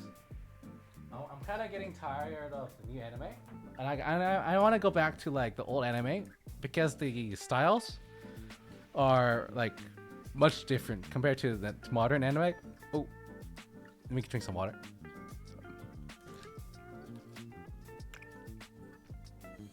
Okay. Now, okay, I see Sleepiness says Escaflowne. I don't know if I said that right, so forgive me if I said it wrong. Escaflowne. Okay. And then Ranchi says Kino no Tabi. Okay, I remember that one though. I believe that it even had like a re-release, right? It was about the girl with her magical, motorcycle, right? Traveling around. And that would be your oldest anime. Okay, that's cool. That's really cool. Now, as for me though, right? What would be my favorite? Wait, no, not favorite. When they say favorite, no, oldest. My oldest anime that I've ever watched would probably be Doraemon. see, Slayers. Wait, is that the full name, by the way, Rex? Slayers. Okay, let me write this down because I would like to watch some of the old anime, and sometimes I just miss like pure gold just because I don't recognize the name. Okay, so but back to what I was saying about my oldest anime that I've watched. So on paper, Doraemon is probably the oldest anime I've ever watched because I think hold on, let me double check, fact check, right? I should be Doraemon anime release date. Yeah, 1969 was for Doraemon. Okay, now maybe double check Dragon Ball. Dragon Ball, right? They're kind of close, so maybe Dragon Ball's older. Ball anime release. 1986. Oh wow, crap. So, if you were to compare it, Doraemon to let's say Dragon Ball, right? Dragon Ball's anime didn't get released until like 1986, right? Because I just fact checked. And then Doraemon, right? 1969. So we had like a good decade and a half before Dragon Ball even came out. Now that's kind of nuts. And oh man, actually, now that I think about it, have you guys seen anything like Doraemon? Or do you guys know what Doraemon is? Just in case you don't know, Doraemon, right? I'm gonna just go with it like the short brief. Is about a futuristic mecha cat, like it's blue colored, that time travels with their kind of snotty bratted friend, and they have like adventures together alongside like the other neighborhood kids, and that's what Doraemon really is. It's mostly about how what the like in their daily life, like what experience they have for that day, and then that's the basic loop of the entire anime. Shin-chan counts. Yes, Shin-chan would count. But let me double check. Let me check. Shin-chan would definitely count. Yeah. Wow, Crayon Shin. Yeah. That would count too. Let's see. Let me double check. It was 1990, right, for the manga, but then the anime came out 2006. Yeah. So if you say Shin-chan was your oldest anime, then yeah. 2006 will be your oldest. Oh man, I haven't seen Shin-chan forever. Wasn't that more adult? Like a more adult jokes themed? Yeah, because it had a lot of cussing and stuff. I remember that. Yeah. Okay, Shin-chan. Wait. Actually, I never watched Shin-chan, so that's a good recommendation. Hold on, let me check. Shin-chan. I've never watched it, so I could probably appreciate it now. Yeah, but Doraemon, right, was mostly about the funny, devices that Doraemon would take out of their like space pocket, and they would just have like a really fun time. And then when I was like 8, man, yeah. But Doraemon, okay. If you guys don't know, Doraemon, and at least in the Asia side, had a lot of movies, right? It was really popular. It's still popular, actually. And one of the movies they had was considered to be like the unofficial ending for Doraemon, right? Because on paper, I don't know if the Doraemon's still going, but on paper, that was the ending. Because wait, I'll say that again. In Doraemon, right, you have time travel, and because of how time travel works, you can theoretically have like an infinite loop, right? But Doraemon is a mecha cat, and the human, right? Human, this is really important. Human main character will eventually grow old, and so in that movie, Doraemon basically, oh man, they basically said goodbye to their friend because he grew too old. And the last thing that the friend said, like the human friend said, was for Doraemon to go have fun. That he doesn't have to take care of the old friend anymore.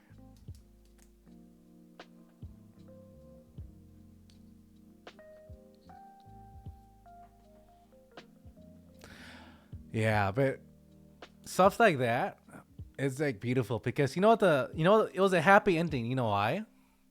It's because what Doraemon did was he went back in time just to have fun with the same guy again. He started the adventure all over again. And I think like the fact that he waited until the end of their life just to go back in time and hang out with their friend again, it just put me to tears still to this day.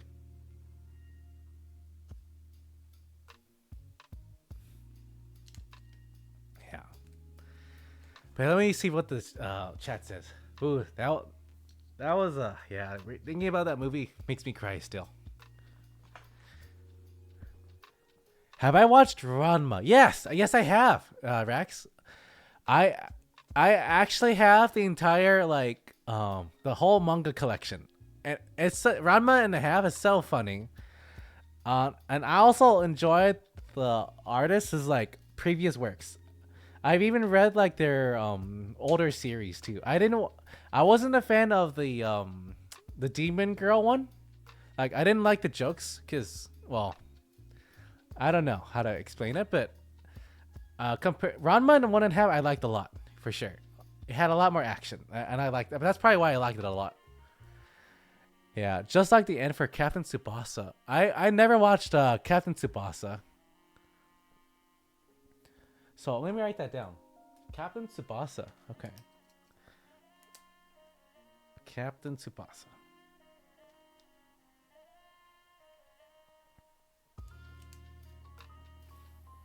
Okay, but yeah, that's why all I wanted to talk about. Like, I just wanted to, like the last thing I really wanted to talk about was like how old anime are just like keep in mind this, right? Old anime we have now are going to be like the inspiration for the future in a sense. Like a lot, I don't know, maybe not everyone, but some of the people that have watched these anime have now grown up to be like the mangaka of today.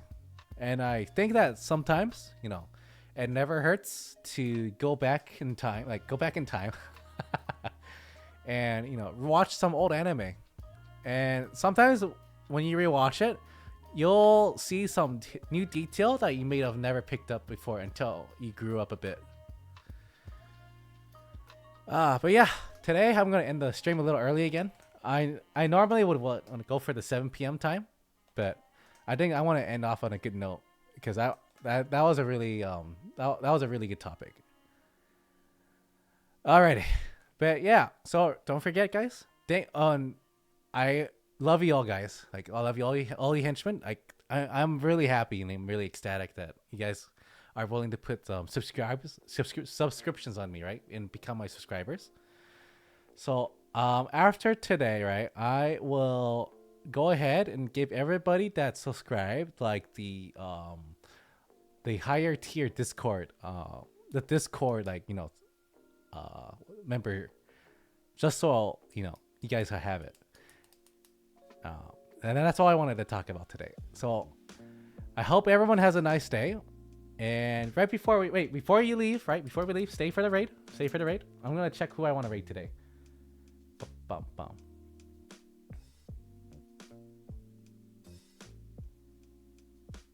Okay, who do I want to raid today? Let's see. I don't see anyone online. Oh, I can try raiding them again. Well, do you think I'm allowed to raid like Vishojo? Am I allowed to?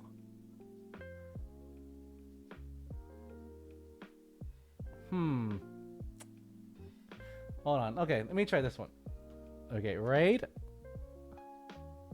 Okay. I think I know who we're raiding. We're gonna raid CN Aura VTuber. I think I saw them around. So hold on.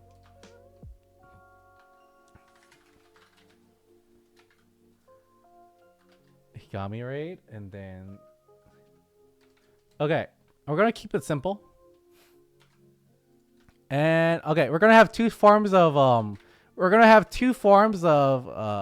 actually no. We're gonna stick with this. Here's our copy pasta. Yeah. All right. I'm a raid CN or a VTuber. I think I saw them around, so let me get the raid ready.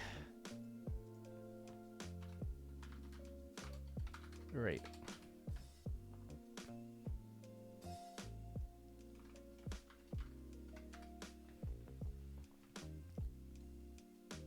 Here we go. It worked.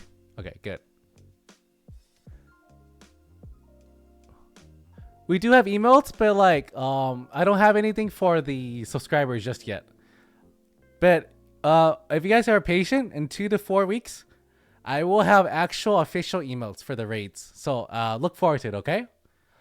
And other than that, this is Higami Koufuku signing out. Your favorite boss, Phoenix VTuber, and have a nice day, okay? All right, and have a nice day, and whoosh.